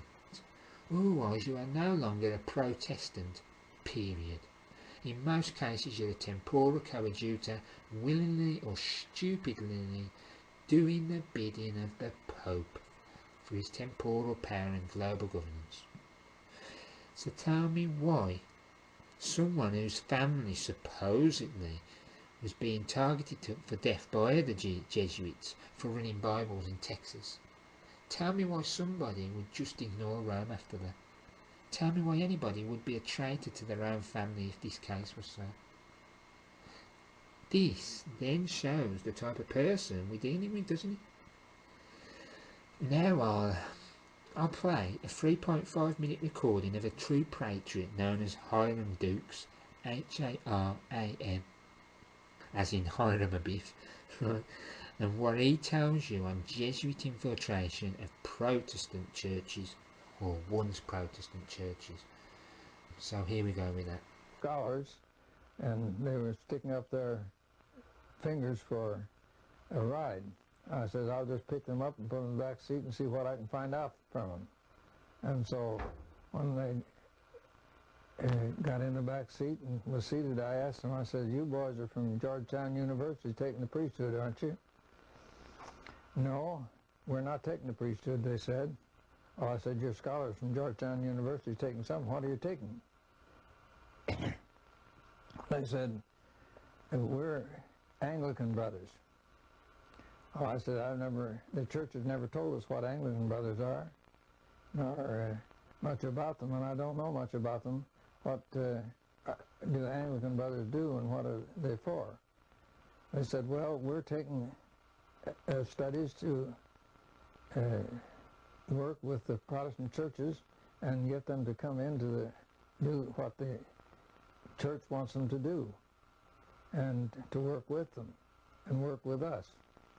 And I said, well, how many of you folks are taking the course? They said about 780. And I said, how many graduates? Oh, some heard between 780 and 700 or 800. No, 700 and 780. I said, now, how many graduated last year? And they told me. And then I said the year before that, and they told me, and I went back to, we had about 3,800 people graduated and out in the field. And I said, well, what do you boys do when you go out in the field? No, I said, first I want to know how many graduate next year. Well, it said it'll be somewhere under 900 anyway. And I said, how about, what do you do when you graduate? It said, well, the first thing we change our names. And when we change our names, then we're allocated so many to this church, so many to that church, and to another church. And I said, when you go out to the churches, then what do you do? He said, well, first thing we do is look around for some nice young lady that we'd like to make an associate member with, and then we marry them. And after we're married, we go off to a Protestant theological seminary or school, and we come out a Protestant minister. Then we're taught to, in our course, to work up to the heads as fast as we can in that line, where we're supposed to work in. And I said, now, do all of you work in the same field? No, says some of us work, but we all work in the church trying to get the churches to unite with us and do what we want them to do. So were these Roman Catholic students then? They were, as far as I learned, from what I learned, they were Jesuits. I know they don't only infiltrate the Protestant churches, but they infiltrate their schools. And I know one fellow that got to be teacher in the Methodist school, and as a result of that, a lot of the Methodist ministers today are carrying communist cards. They utilize anything and everybody to bring their means to an end. Right, so next, Alex Jones claims he's not going to name any names today. Why is this, Alex Jones? Are you so desperate to have your dig at Eric John Phelps but make sure the majority don't latch on to his amazing, factual, truthful information?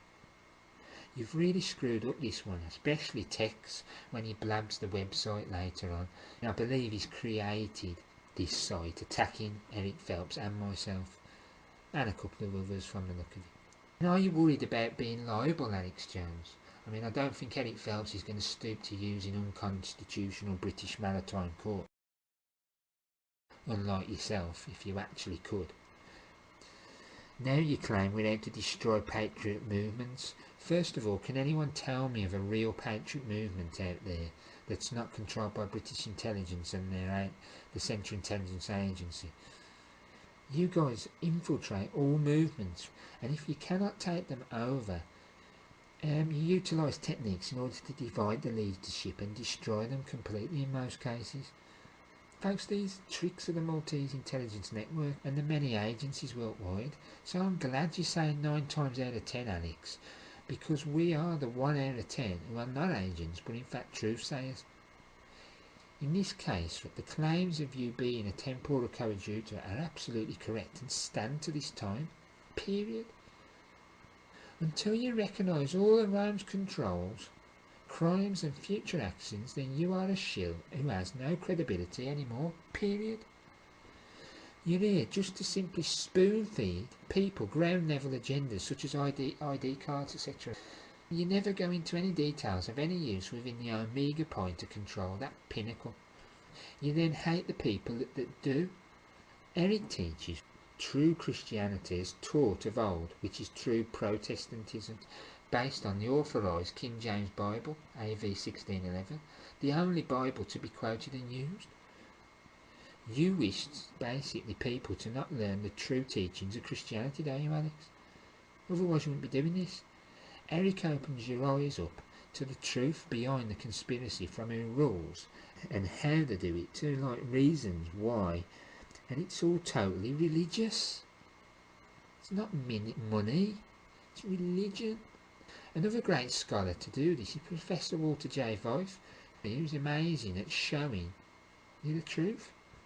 Alex, no longer will you and others divert this knowledge, I'm telling you, and put people down whilst promoting Jesuit actions and wants as you're doing. If you don't do as a true Protestant should, then you're not a Protestant. End of. The battle here really is between God and the dragon, good and bad, nothing else. We only need to see true scriptures against the Mithra-paganised Catholic fraudulent texts to understand this fully. In order to understand these writings, we need to be versed in the Bible and understand the Bible properly.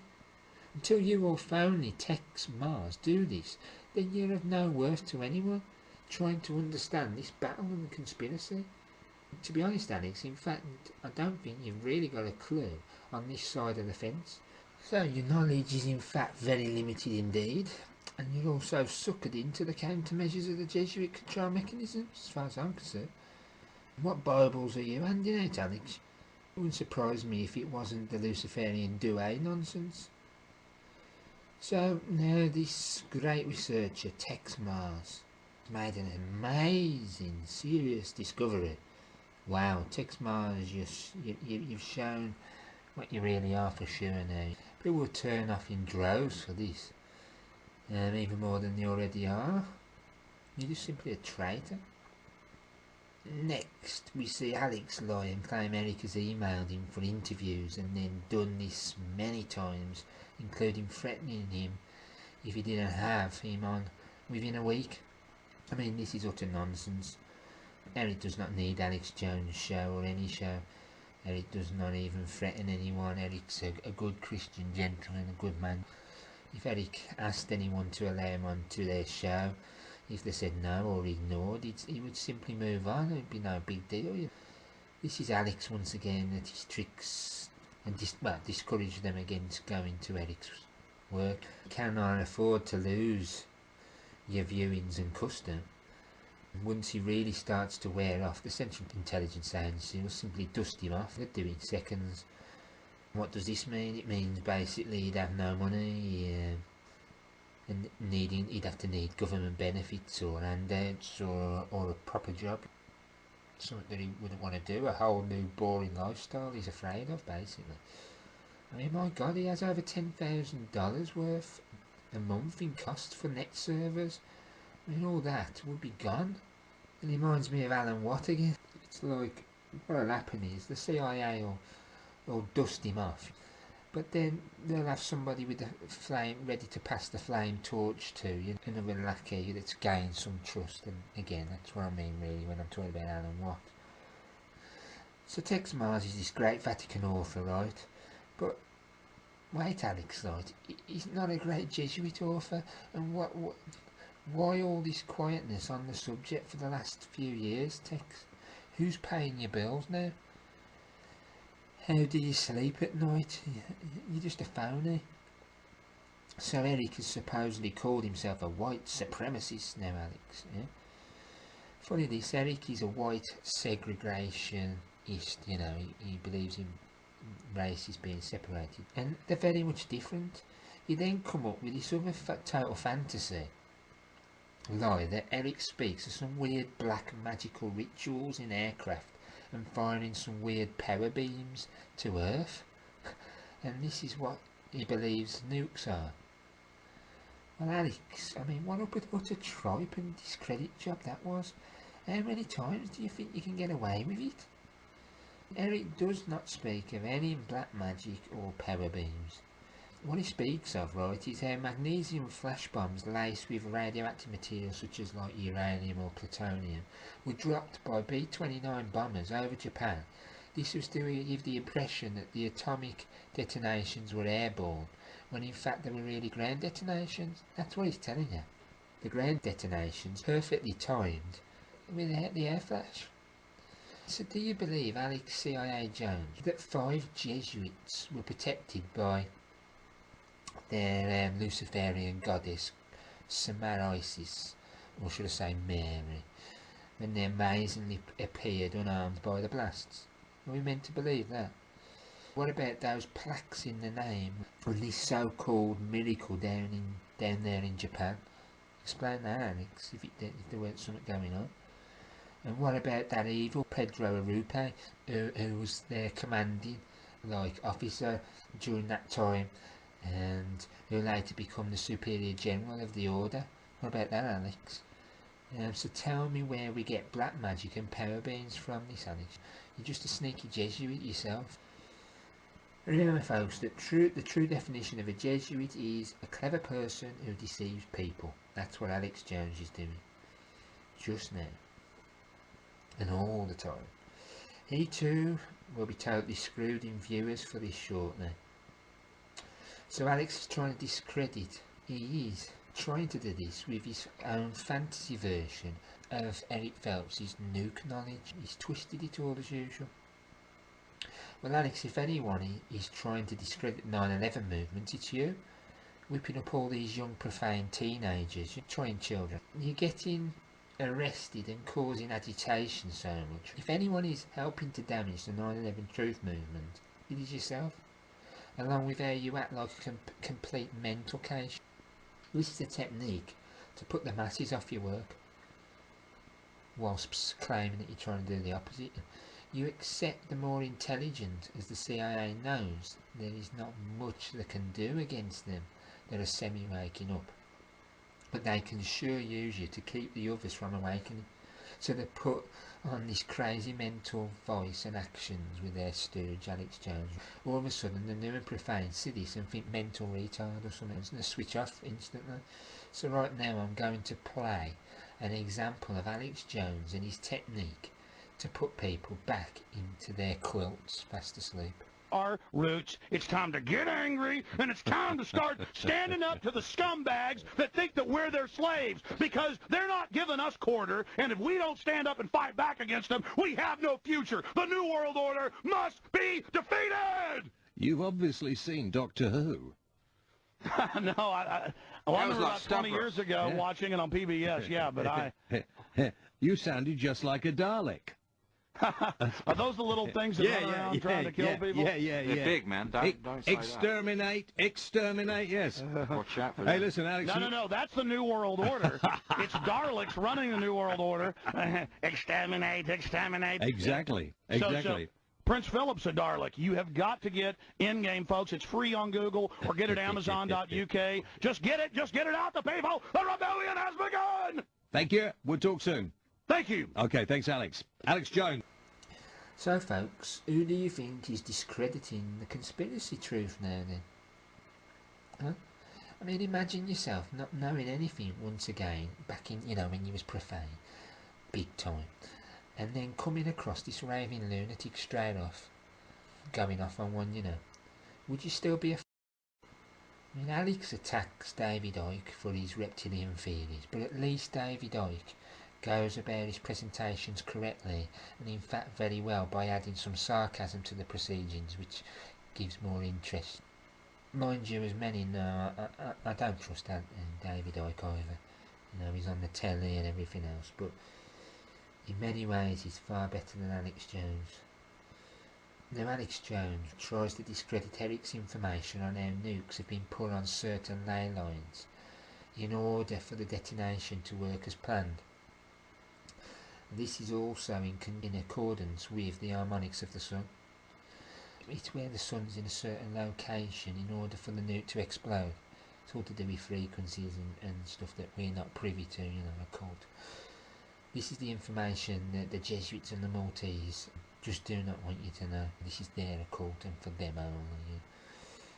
While it highlights the importance of the sun more than ever in their actions, along with showing you their airborne nuclear info is a complete hoax and fraud. Also, do you believe, folks, that there's not nukes planted all over the ground? If you wished to nuke a nation without any chance of it being stopped, then how would you do it? You'd do it this way. We also know of various individual groups of intelligence agencies which deal with specifically nukes. I forgot the division of Mossad now, in which controls much of the nuke maintenance that has to be done regular. There's Israeli Mossad. I thought we don't talk about Israeli Mossad, Alex Jones. So now according to Alex Jones, I'm now a well-meaning 2-year-old idiot for following Eric Phelps, and so is anybody else. Well, I'd like to call myself a downright idiot if I followed you, Alex Jones. I look back at my beginnings in all this, and I can't believe how Alex Jones suckered me in all them years ago. It disgusts me terribly. Alex, you keep throwing yourself in the deep end once again. Next, according to you, and you only, this is Eric claims the Earth is on some sort of string, which to me sounds like some sort of like a conquer game, of Great Britain, where you fight one of your conquers on a string. Where'd you come up with this? I mean, are you Texans snakes or thick as elephant dung? Eric does not speak about any nonsense string with the Earth. Eric does speak of geocentrism, and that's based on, for instance, Psalm 19 of the Bible. This is simply where the Earth is still and doesn't go a merry path around the sun, but in fact it means the sun goes a merry path around the Earth instead. Now, many people have believed this in the past, and they still do. Why is it in the Bible, for God's sake? But why do the Jesuits detest the Bible and its many truths and truths, whilst the Jesuits, are peddling the lies? But what about some of the lower down ranked Jesuits who also believe this geocentrism? I mean, are you smarter than a Jesuit now, Alex Jones, or Tex Mars? Are you smarter than these continuations of the Chaldean academic classes? I think not. Yeah. Also, I'm personally on the fence with this subject somewhat, as I just do not know. And no non-high-end NASA, Vatican intelligence or Jesuit will know either. Unless you go up into space yourself and view it, then how are you going to know? Or obviously tied to these orders and organisations at the top. So are we to believe that the book of Genesis, though, is nonsense? If the Jesuits hate this knowledge, then there must be something to it, which would benefit us and show us how they're doing certain things that they're doing. Why did Jesuit Leon Foucault, Foucault, backed by Jesuits, controlling, like for instance Louis Napoleon, rigged the experiment in the city of Isis, Paris, at the Church of Pantheon? Why did the Jesuits need this rotation of the earth for their evolution agenda drawn up by Jesuit Erasmus Darwin? And then obviously his grandchild, Jesuit Charles Darwin, fronted it then, you see. Please answer me, oh great CIA Alex Jones. Right, in one breath he claims we are well-meaning 2-year-old idiot, which to me implies that we're stupid. And then, when he lets the internet lot listen to the music, he then says to Tex Mars, quote, "We're clearly not crackpots, and that we're out to discredit him." So what is it, Alex Jones? You're admitting we have knowledge, and we are of a high intelligence, which deep down, basically, I think you're amazed at and actually admire. One minute you're saying that we fit, the next minute you're saying that, we're not crackpots. You're the crackpot, if anything. We've broken yours and the Maltese crew's countermeasures, something which is very hard to do. I mean, I hope you see this, folks. So Tex Mars claims he's the overall truth movement. I mean, what a cocky statement is this? Like they're the only ones out there. Sorry, Tex, you're not the only one out there. And there's many other Maltese shills like yourself out there, and far more impressive than yourself at shielding the devious Jesuit actions. You're not very good. I like how the CIA and the Mossad have tremendous amounts of money, and I wonder how big your paycheck is, Tex. I see no penny from anyone whatsoever and never will. I do not crave money. It is of no use in the real non-bird corporate Maltese cage. They like to trap us all in it. So now Tex Mars attacks Eric Phelps for being on an Israeli radio show. What about your buddy right opposite you called Alex CIA Jones, who's been on Fox News, CNN, MTV, C-SPAN, Russia TV, and on and on and on? How can you have the audacity to come out with this? If I remember this right, is exactly the same Israeli show, right, which has hosted Barry Kamish, or Shamish, Chamish. So tell me why Barry had to fear for his bloody life in Israel, Mr. Tex Mars. Why did he have to leave in order to stop them killing him over there, Mr. Tex Mars? Do you even know Barry Kamish, or is he just another Jew to you, Mr. Tex Mars? So what have you proven, Tex, with this one? Just that you're a complete hypocrite and a buffoon like your other CIA chum sitting by you. So this is your great research. Are you purposely trying to discredit yourself, or are you plainly an elephant turd that's thick? By the way, Tex, are you trying to be the next Alistair Darling, or something, with the eyebrow thing going on, your black eyebrows, your bleach blonde hair? Are you trying to be a wrestler? You're trying to be the overeaten Ric Flair? That they lie, don't they, the wrestlers? They have it. That's all fiction and a stage show. I think you fit in pretty fine there. So now, Tex, you say Eric Phelps is supposedly exposing the Jesuits. So now you're claiming that he hasn't exposed the Jesuits, Tex. Eric is the foremost authority on the Society of Jesus by far. Tell me something, Tex and Jones. What do you think of your guest Jordan Maxwell? Why he wanted to announce Eric Phelps at the Con 2002 and wanted to listen to his Jesuit talk, as he's been looking into Eric's work in the past and also promotes it on his website, and I think he still does to this day, as far as I know. So now Tex decides Eric Phelps doesn't like people who exposes Zionism. Tell me why Eric Phelps exposes the hand of the Sabbatean Labour Masonic Zionist then. Eric has no problem with people exposing Zionism and Zionists. The problem he has is when people who know better simply will not tackle the Roman commander these off-Judans. you can't keep blaming these off-Judans when you are aware and you know what's really going on, and that's what annoys us.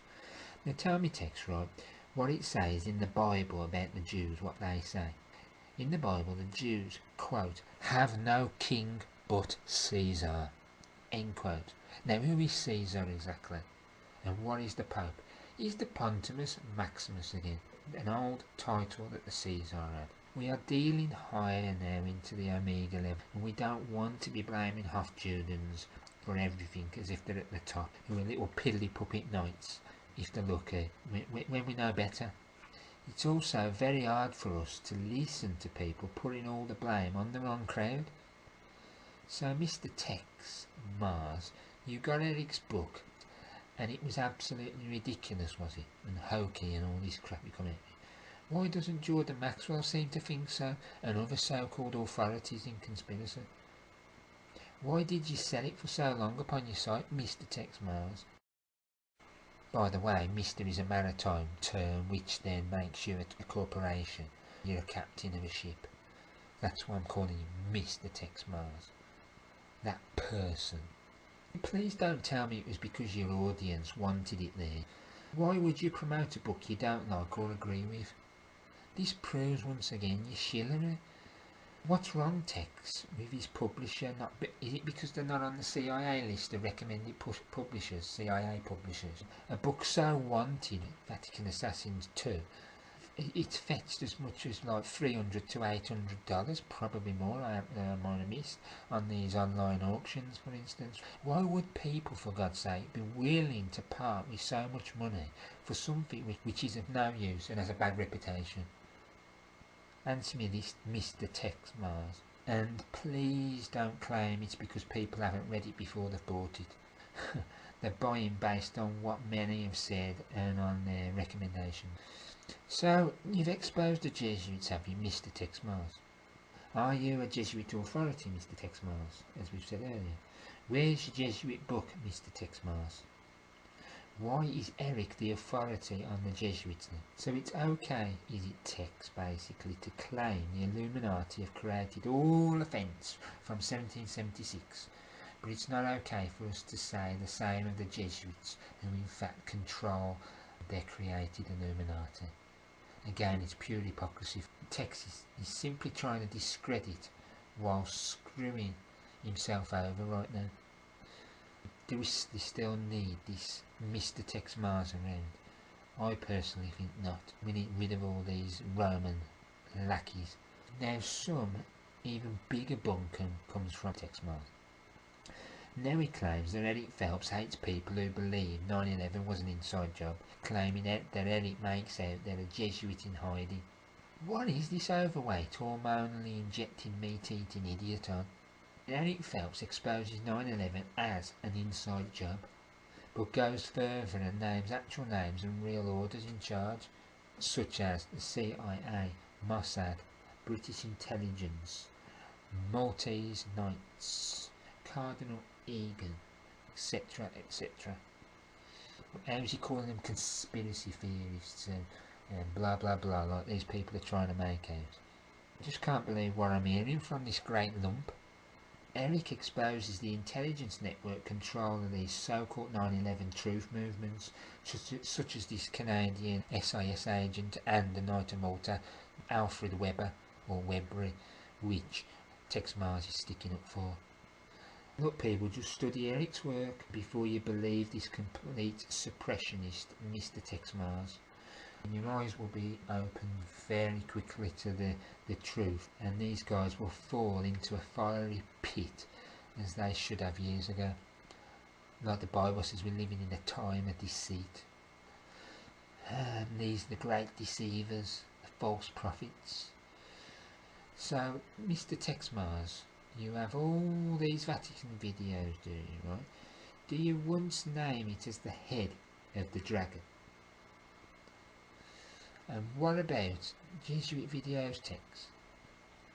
Why is it you have all these videos, yet I have needed to learn all my information from Eric John Phelps on the Vatican? And I've used other people as well, but Eric John Phelps is my main one. and you were supposed to be the be all and end all.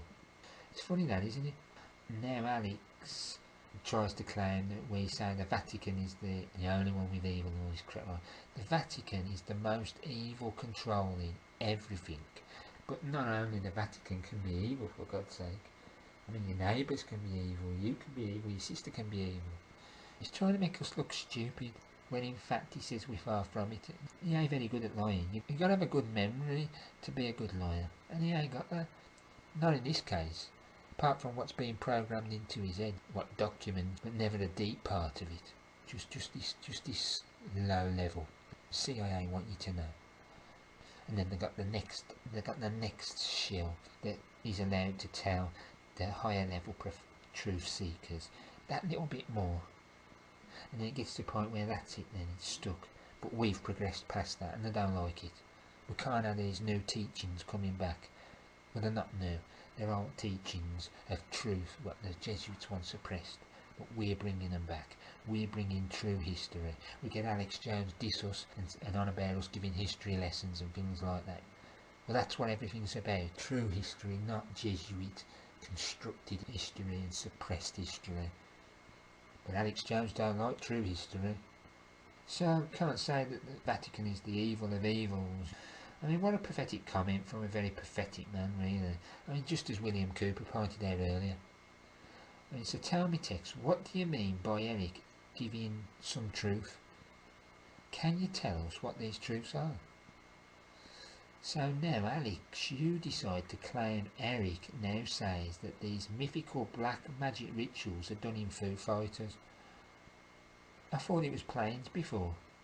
Are you trying to confuse as well as be stupid? Do you, Alex Jones, or Alex CIA Jones, actually understand why God separated his creations in the first place? His peoples, his races. This is why people of different races should be apart from one another, and they were. Are you all Babylonian mystery religion people in support of Babylon the Great? It seems that way. So Alex Jones, do you actually live in a real multicultural world like I have to? Do you see the problems from race mixing? And forced race mixing as it is? Obviously not. Do you understand human DNA, Alex Jones? No. Go and do some homework and live in the reality for once. All races on earth would be far happier with their own nation and own people. If everyone had the same opportunities free from the Maltese birdcage, then one wouldn't need to desire to live on another's land with different races. The desire is only for the money and the lifestyle, which is gradually disintegrating. This is evident from all the Africans rolling into my country for the welfare state. It's getting to the point now where I don't see the typical black Englishman. We're now seeing all the Somali type blacks everywhere, more than even the normal black that was here originally. Enoch Powell didn't want bringing in for the reason that's going on now. How true was he?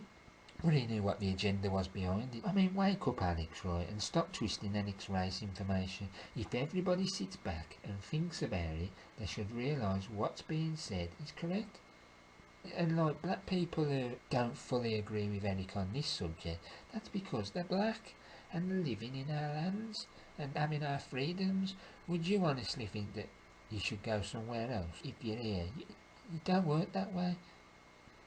So this is why some people who are black who follow Eric Phelps on most issues can't get their head round that. If everybody sits back, like I just said, they're going to understand it. They've got to start using open minds and see what's going on and how blacks are being manipulated against us and against themselves. And they've got to know who by and what the agendas behind it is. There's so many blacks, they've got to also they're being taught false history and claiming it's black history, and a lot of it's bunkum. It's been put there to make them believe that they're more somebody than they actually were, and that we've suppressed them even more than we did, and we did suppress them a lot, you know, and did the things to them. But it's just agitation by the Vatican to get gear up for what's coming with all these race riots shortly, which, funny enough, who's going to be behind them? Jesse Jackson. Oh, we've already got the protests ready for when McCain wins, because if he wins, it's a fraud. So therefore then, if it was a real election, and McCain did genuinely win, oh, it don't matter to Jesse Jackson, he's still going to have his finger and claim it was a fraud. More than likely will be a fraud, an outright fraud like the 2000 coup with Al Gore. More so than that fraud 2004, which weren't a coup or a steal. Bush did win it. But they like to harp on the agents like Alex Jones about the 2004 election being stolen from John Kerry, but they never talk about the 2000 election being stolen from Al Gore. I can't stand Al Gore. He's an agent for Prince Philip, but at the end of the day, that was a stolen election because Al Gore had the vote, period, by a mass majority vote, whereas Kerry didn't. But all these Alex Joneses harp on about the 2004 elections. You understand what I'm saying there? They're devious and crafty. This Jesse Jackson. Now what's Jesse Jackson?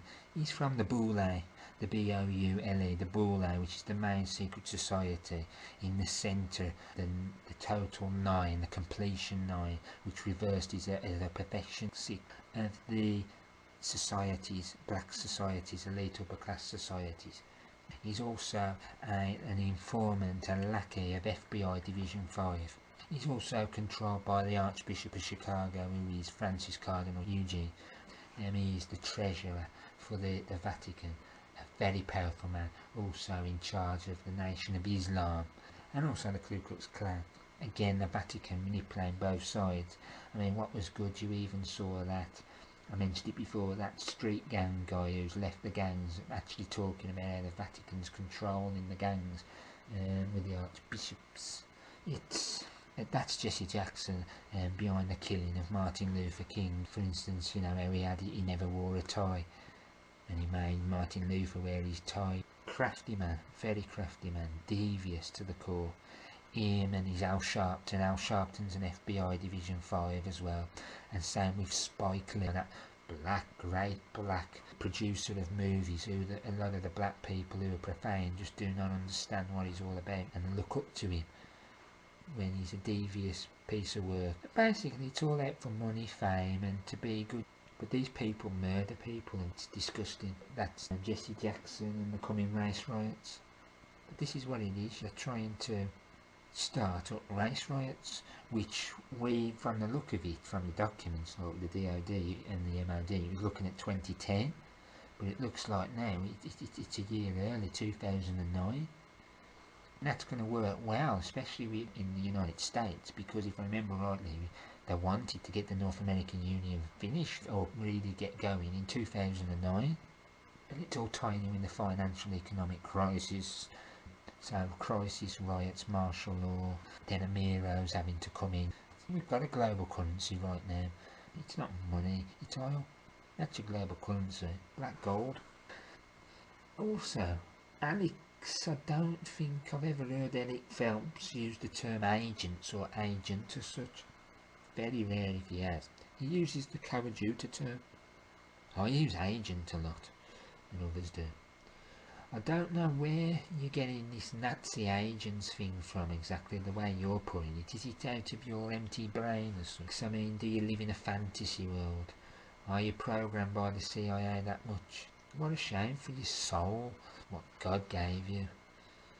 And how screwed up it is now, and trapped and manipulated, and God knows what with probably possible alters and things, the compartmentalisation of your brain into 2000 and odd part, your cube.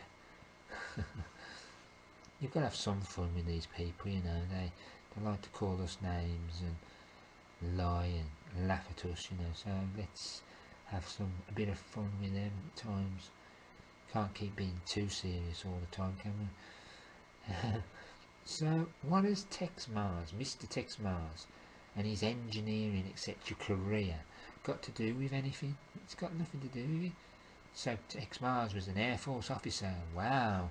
Shows what a shill this man was. Because when we see an officer, right, I don't know about the US, but over here, our armed forces only make officers of upper class and elitist types. You and I don't get it to become an officer, but have to be desperate. Nobody else whatsoever coming in to do that, just us.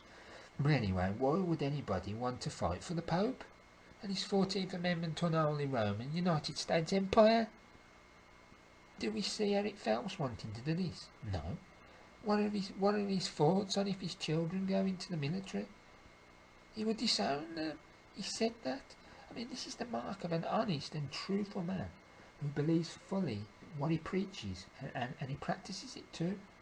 He reminds me of myself in certain things.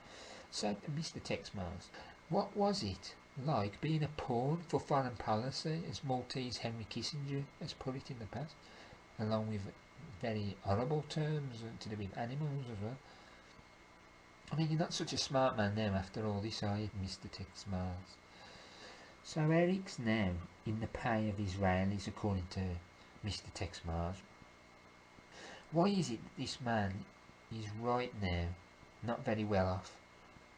Why is it that you guys have helped screw the sales of his book by pirating it? And they're all over the web, torrents and everything else. It's not good. People should study all of Eric's teachings, interviews, and see the truth. You know, you'll see what's happening.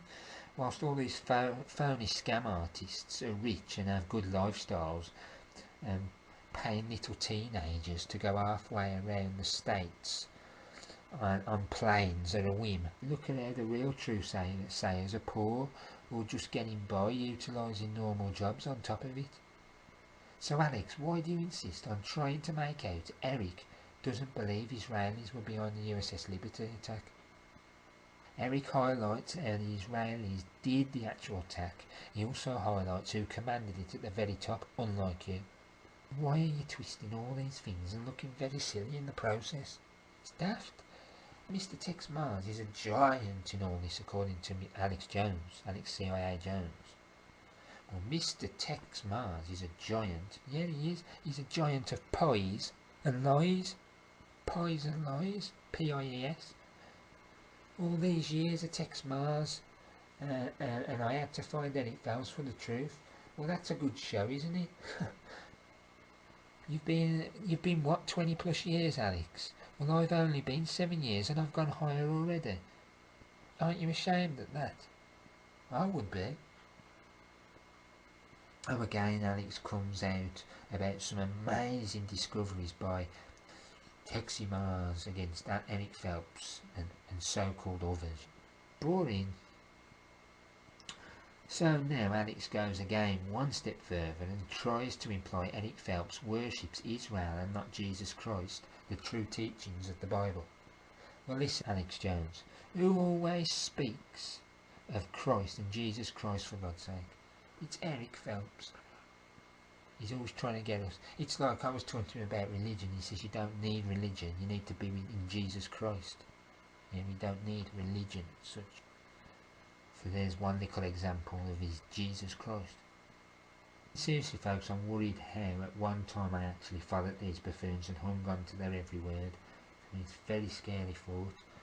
It's nice to now have confirmation on what I've found out about these sorts of cretins.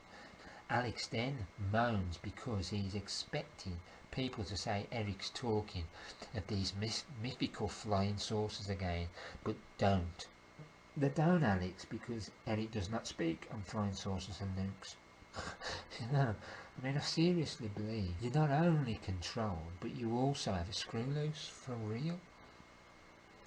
You're living in Gaga land, my friend, and actually, what's worse, you believe in it. I mean, please someone take this guy to Legoland and before putting him in a mental institute, because that's where he needs to go.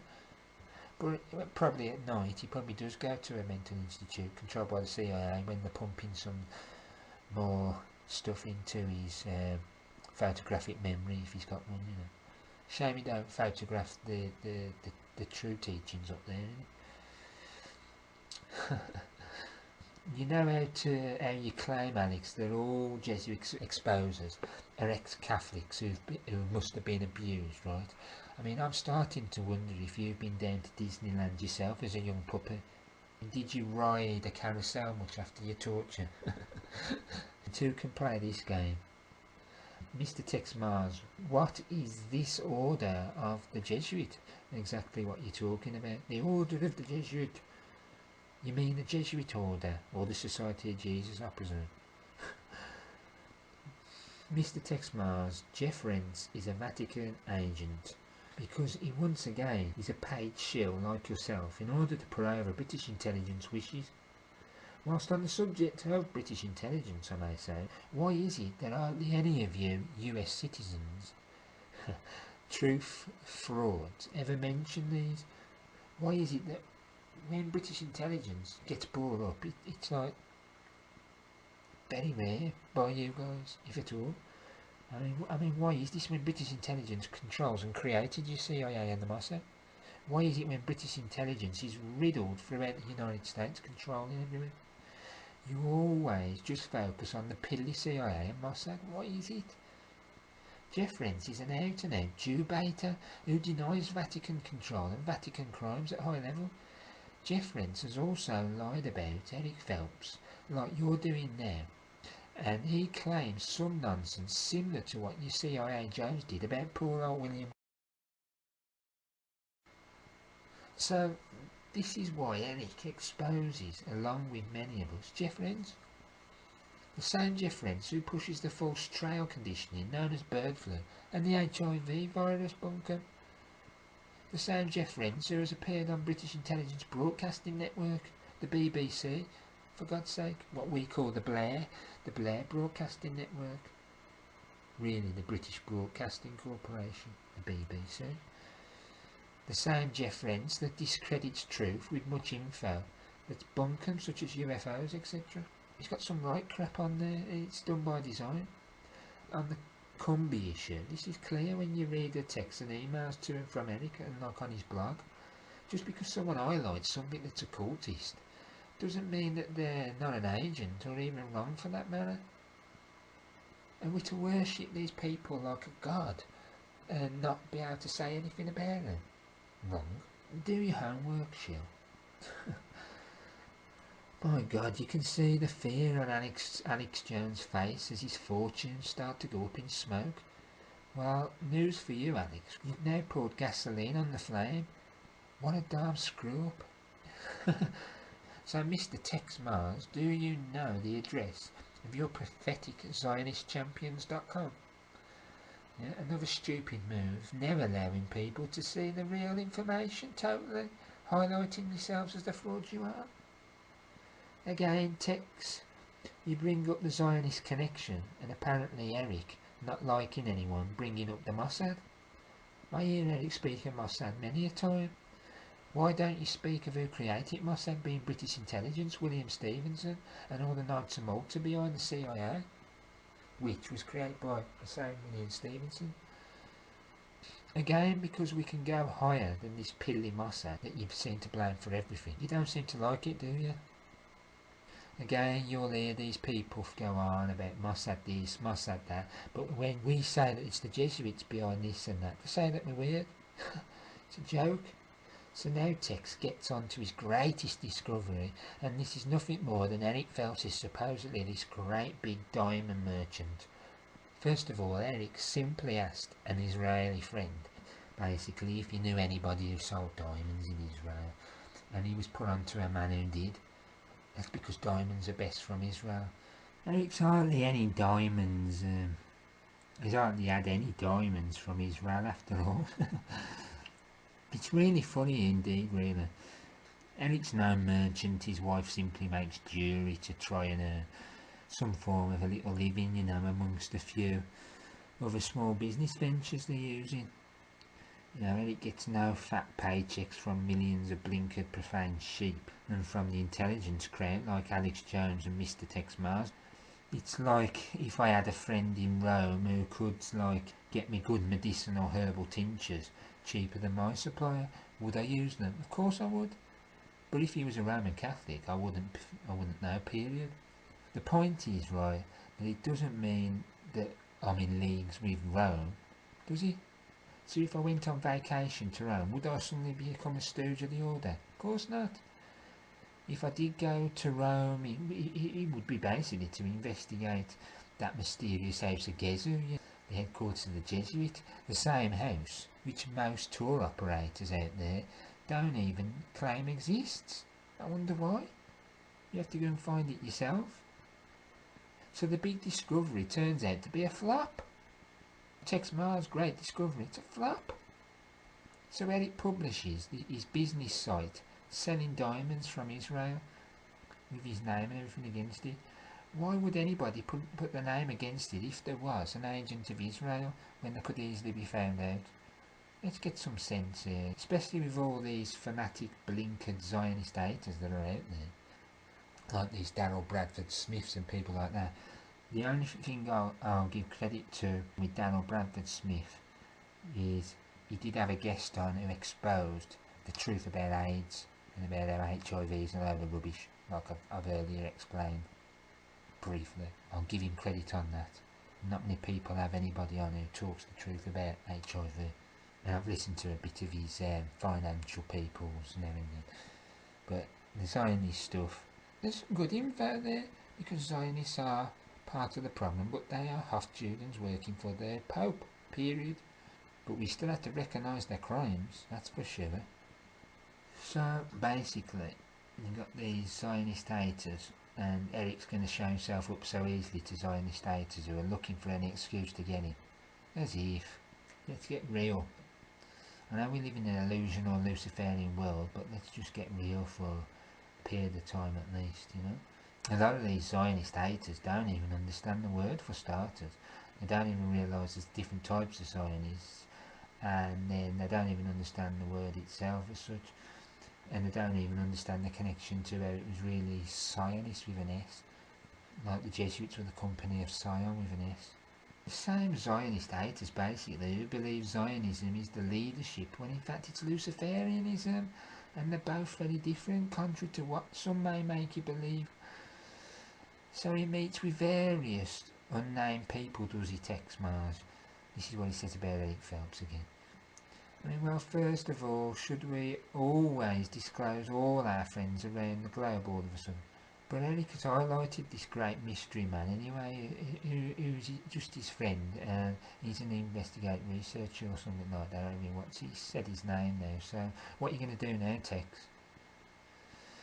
So by now Alex gets excited about Eric being on an Israeli radio show and going to a Jewish university. So are all Jews bad? But remember, Alex Jones was down at St Edward's Jesuit University. What hypocrites are the dumb ones, you know, they're so hypocritical, it's incredible. What's good for one ain't good for another, yeah. I bet the Jesuits laughed the socks off at these idiots. Is it any wonder the conspiracy has continued for so many years thanks to the trash not highlighting the true cause all this time? If you keep highlighting bottom and lower levels, you're never going to get rid of it, because the top's still there, the core's still there, or the centre's still there. That little tiny yod in the centre. So you're not going to, they're just going to make a new group and start the agenda again, aren't they? That's why we've gone through this mess for so long. So, Mr. Tex, you want to get onto the IRS issue now, don't you? And maritime law, with Alex Jones. I mean, why are you protecting your Maltese masters and their slave system all of a sudden? Eric isn't trying to get anybody to copy or follow him on his sovereignty status.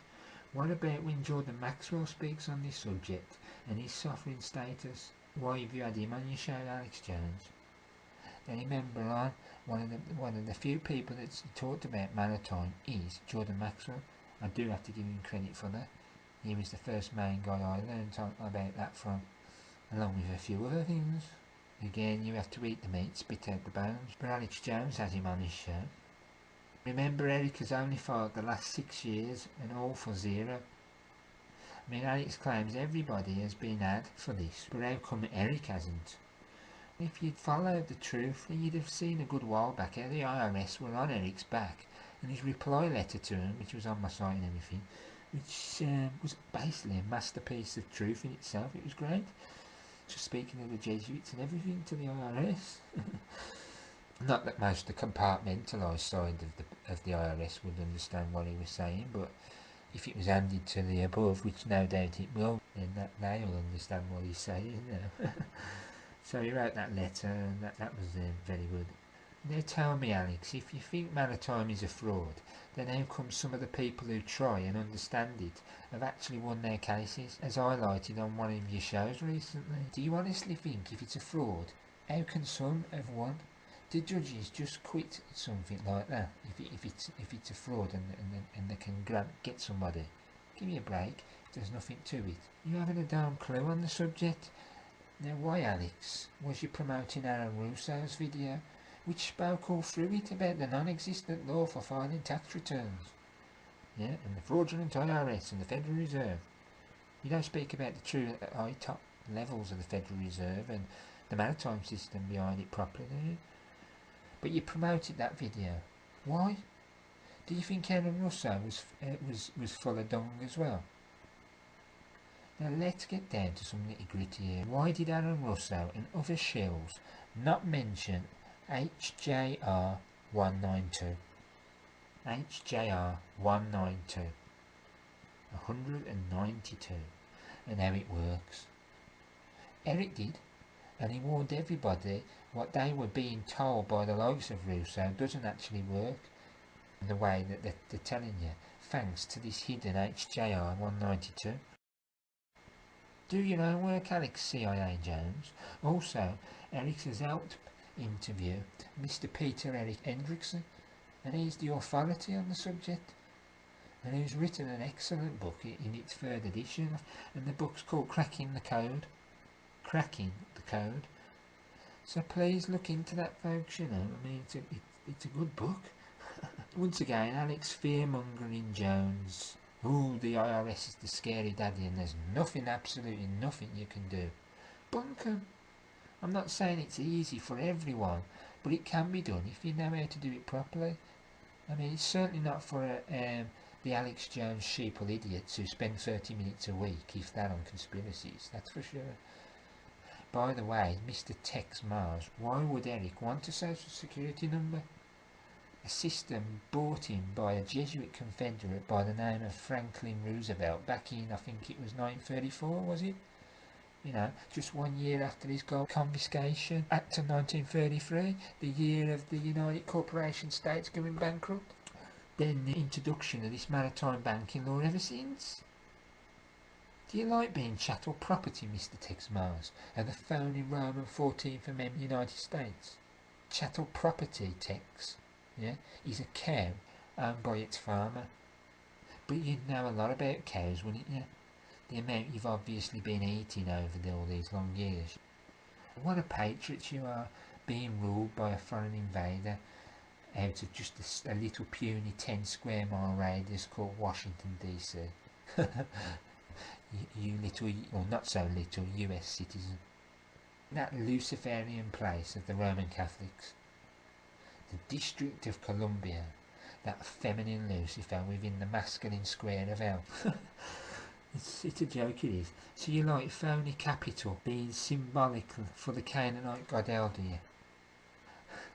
I thought you hated the land of Israel so much.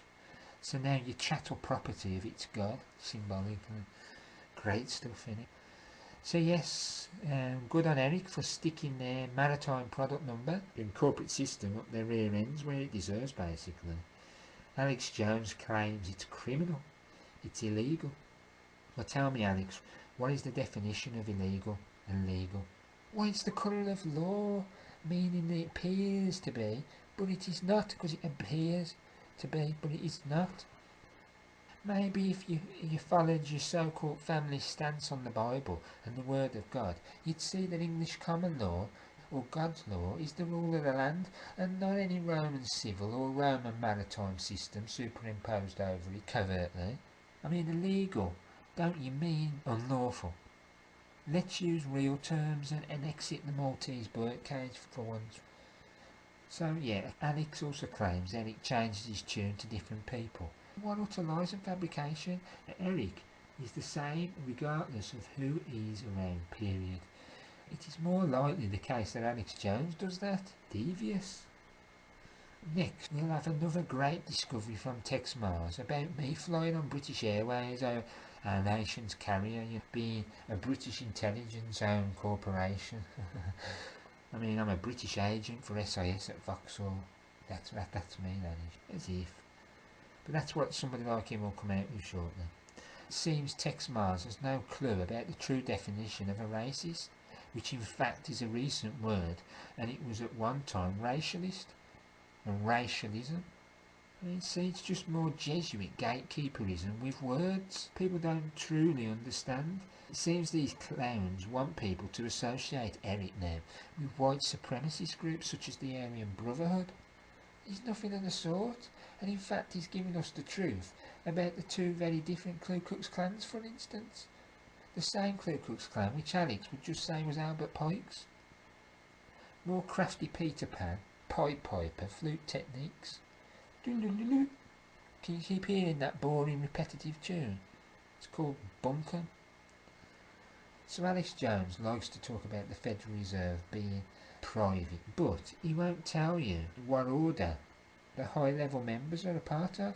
He won't tell you how Alan Greenspan is a Knight of Malta, for instance, the once Federal Reserve chairman, the one that's helped screw us up now in the economy, the core. One last thing on Protestantism or Protestantism. My local church no longer uses the authorised King James 1611 Bible. They also marry people and all the lot of it. So where do you get off claiming Mr. Tex Mars has even married me and my wife? Big deal. Don't say he's a true Protestant and he don't follow Rome. Also, it seems that at one point you were trying to mix Eric's Bible study with organised Protestant churches. Again, folks, if you know Eric Phelps, you know he detests the organised phony Protestant churches. What better way to end than to highlight once again the control of Rowan Shilliams, or I should say Williams, yeah, that phony Archbishop of Canterbury in England, possible Pilgrim Society and the Druid. Same Archbishop of Canterbury that goes to the Vatican and walks hand in hand almost with the Archbishop of Westminster, O'Connor. Says it all, doesn't it? And now what I've just said there and what's happening in the Church of England, or the Anglican Church, now either go back and rewind and listen to Highland Dukes again, or remember what Highland Dukes told you, then it makes real sense. Basically, Alex Jones is 100% controlled and sold out to the Luciferians in reality, and basically the Luciferian money. He's here to divert your attentions away from high-level depth information whilst throwing out much chicken feed. He knows what that means. To draw you in. One of the oldest tricks of British intelligence, used to this very day and the future to come. Alex is merely a spoon feeder and an influence agent all in one. His recent weak attack on Eric Phelps is nothing more than a dangle agenda. He knows what that means. One which has blown up further in his face, basically. You cannot throw lies around like he has and expect not to be caught out. He's been caught out so many times prior to this recent idiot nonsense anyhow. Finally, I'm going to talk about some false accusations about myself. First of all, we have this ZionistChampions.com website, which I believe is Mr. Tex Mars' brainchild. Now I'm going to quote what's put on there. Quote, "The Craig Oxley connection promoting Zionism and Israel." I don't promote Zionism and I don't promote Israel. One of Phelps' more avid supporters is a mysterious character named Craig Oxley from Europe. Oxley, if that is his real name, has a website and internet radio show called Unhived. Well, my site first of all is called The Unhived Mind, and my radio show hasn't got a name because it ain't really a radio show. It's me and a microphone. And basically I called the various broadcasts after the Vatican, and on the subject I talked about whether it was Vatican off Judans or Vatican Control, Vatican Queen.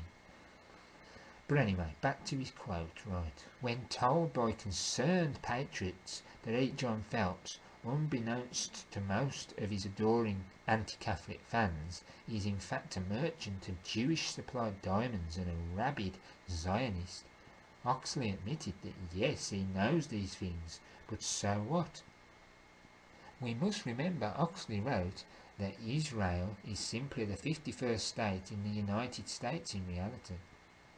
Possibly Zionist apologist Mr. Oxley is blissfully unaware that an Israeli spy, Jonathan Pollard, is now locked away in a US prison cell.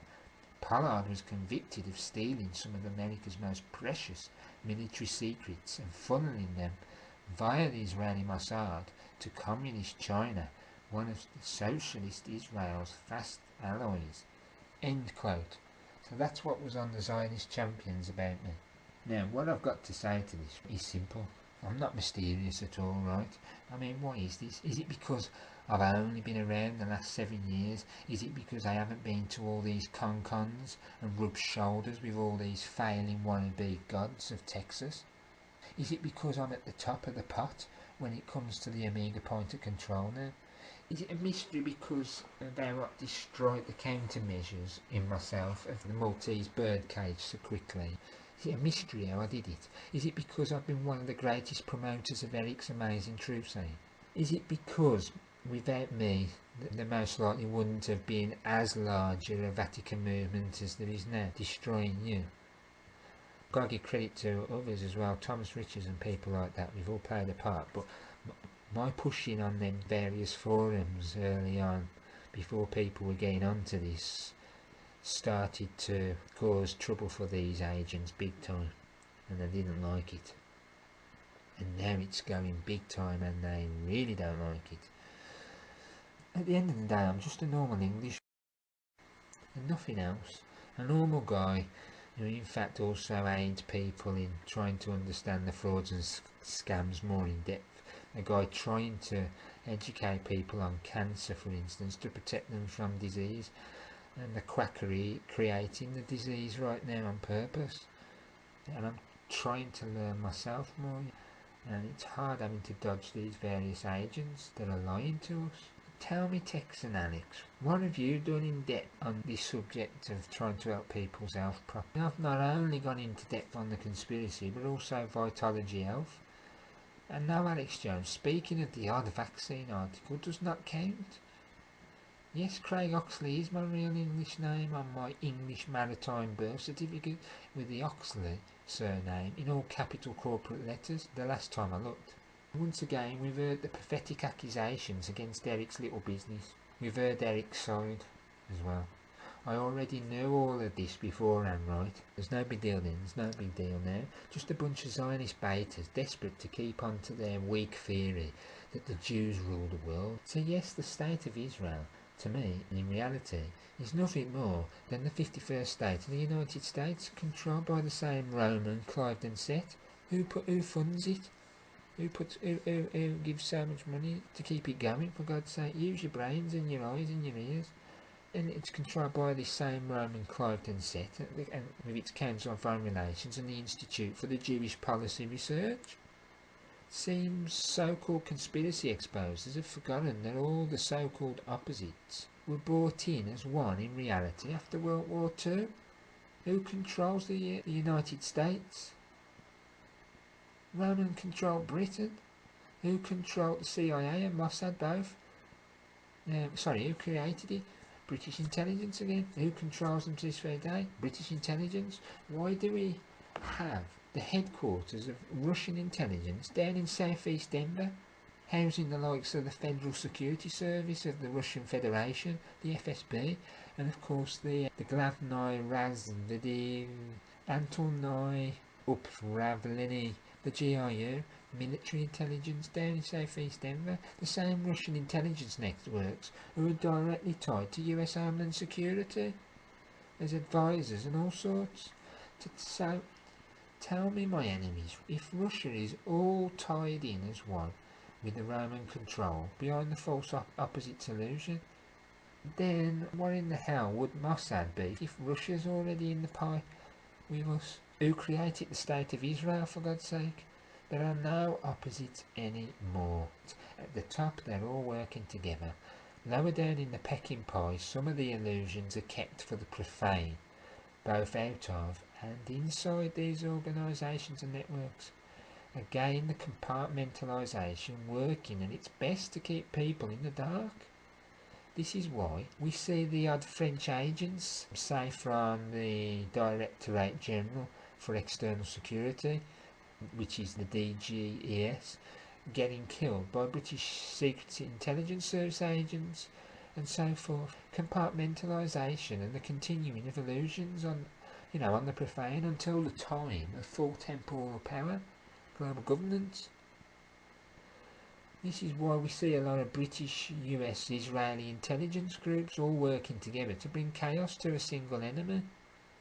This is why Bosnia is a great location for many of these groups of intelligence agencies, assassination jackal squads, like where they train a lot of them up down in New Orleans with the 4th Army. Again, this Napoleonic system place controlled by the Jesuits. All the terrorists and assassination squads down there being trained. General Jim Joy and all them lot. Now to this Pollard guy, and we see that once again, you're not telling the whole truth. Jonathan J. Pollard isn't what he was made out to be. This is always usually the case, and as we should know by now basically, Pollard was the one who helped destroy the US-Iran Contra. Do any of you like the Iran-Contra agenda? No? So why do you hate Pollard, the fall guy? The same guy who just didn't know what was going down as such at the time. All John Pollard was doing was his job, and he feared for Israel at the time. He worked for the Naval Intelligence Anti-Terrorist Unit, for God's sake. Sorry, some of these people are actually decent people. They're not all complete rogue agents, Most are suckered into the conspiracy compartmentalisation, as we are. The real criminals were, in this case, for instance, and there's more, but Maltese Bush Senior, or Scherf as he should be called probably, George Shultz, Caspar Weinberger, Bud Farlane, Al Shiwima, Yakov Nimrodi, David Kimmich, Amiran Nur, Manucha Gorbanifar, and like I say, many more, including that Jesuit-trained and Vatican spy Shimon Peres. There was no evidence of any profiting by John Pollard throughout all of it. He was simply worried for the people of Israel, the same Israeli people made up of many decent, hard-working and innocent people, as in all of our lands. Only a handful of greedy, devious papal cretins are the bad guys. So Pollard becomes the fall guy for the sellout Shimon Peres, the same Peres who sold out Jerusalem to the Vatican, who owns now 80% of it through the Oslo Accord. The same Peres who is the most powerful Sabbatean Frankist on Israeli soil. So we see the Israeli involvement in it all, well hushed up by Shimon Peres. The US crowd were too stupid to do the same. So the US got the bashing, whilst Israel was fine and dandy. It was Peres trying to get in on the game, weren't it, at one time? And Pollard was put away while others were killed by Peres. So when people slag off Pollard, if you were a legit agent and saw poison gas by basically Bechtel Corporation or Group over in Iraq, wouldn't you be worried and hand over basically all the data you got on it? Of course you would, if you were not in the mix and knowledge, of course. Remember where Israel panics over anyone having anything in the Middle East. Why wouldn't any agent be worried about Bechtel Corporation or Group making Liberian and Saddam's chemical weapons? The same weapons we were all warned about in the phony dossier thanks to the British SIS and its overseer, the Joint Intelligence Committee of London, itself tied to the US branch, a CIA. They have meetings every week. We see people moving off without all the facts of the matter. My God, poor Jonathan didn't even have half the clearance to do what was claimed of him. Who did have clearance? It was McFarlane again. He did. Anyway, enough of that. Simply people are trying to use a story which fits in with their wannabe theory. And to me, just badge a Casper Weinberger on it, not me. And look into how Al Gore Jr. gave a load of so-called secrets. They're not so-called. And don't forget how he's tied to Maltese Prince Philip. And now he's pushing the phony false threat, what we was warned about with the Iron Mountain report, global warming. And now there's some crazy made up rumour that I'm some kind of member of a Protestant Orange Order. This is a new one on me. In fact, I didn't know virtually anything about Protestantism until I came across my mentor, Eric John Phelps. I was blind as the Jesuit had wished. I also do not believe William of Orange was what he was made out to be. In fact, I believe him to be a Jesuit, control, plant, behind the scenes. And again, I actually disagree with Eric Phelps because he believes the opposite. So word that one out. The same William of Orange who quickly created the Central Bank of England, called the Bank of England, in 1694. With the devious Wieselbank, Wisselbank funding behind the same central bank, which the Jesuits had wanted for years prior, in order to control the kingdom via usury, one of Rome's greatest shackles on mankind. It was all from this Bank of England where you had many attempts of centralisation of bank in the US, until eventually the Federal Reserve got put in. So tell me, how I'm part of some Orange Order? So anyone now who promotes the Reformation, in these people's eyes, is simply an agent of the Orange Order, apparently. What utter nonsense! Simply to gatekeep and suppress truth on history and control over the planet.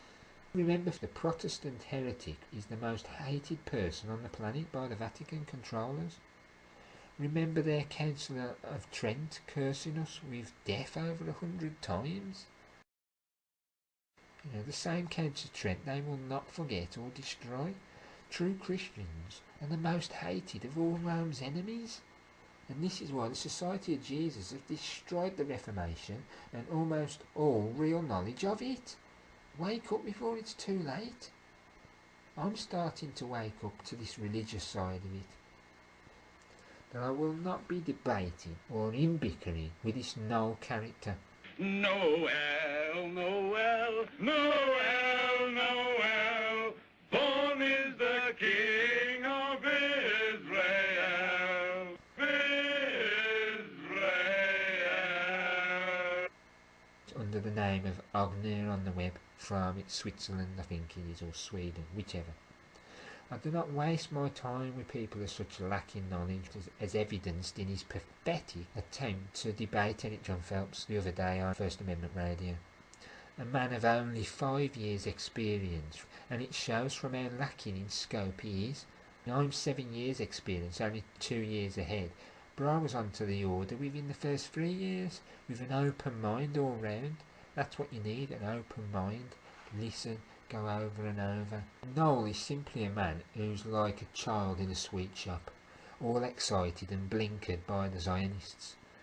Also a very abusive man who I will not roll with. He swears and all sorts. There's more swear words than information basically, which is the case with most of these people. I've fought the best and I've won, and I'm not going to waste my time with this little character. I hear Darrell Bradford Smith's behind him. I don't know, I don't really care. Man, right, with a name based around the ancient Canaanite god El. Israel. I mean, where's Canaan? It's Israel. Israel. El. His enemy. I thought that was funny. Enjoy your Jewish origins of your name, Noel. N-O-E-L. There's no time to be wasting fighting with these clowns, basically. I mean, we have to just push forward with our knowledge and wisdoms, and to carry on as normal, getting the word of truth out to the peoples on the real enemies finally, So I like to point out that this Noel takes his handle, his nickname on the web, from Ringo of the Beatles, Ringo Starr. He adores the Beatles. That Tavistock Institute creation of social engineering, the same people that were behind training up Henry Kissinger, I think it was with R.V. Dix, was it? D-I-C-K-S. It's an institution for social engineering. So let's just look at this name, Ringo Starr, just for a minute. We have a ring, R-I-N-G, and the O.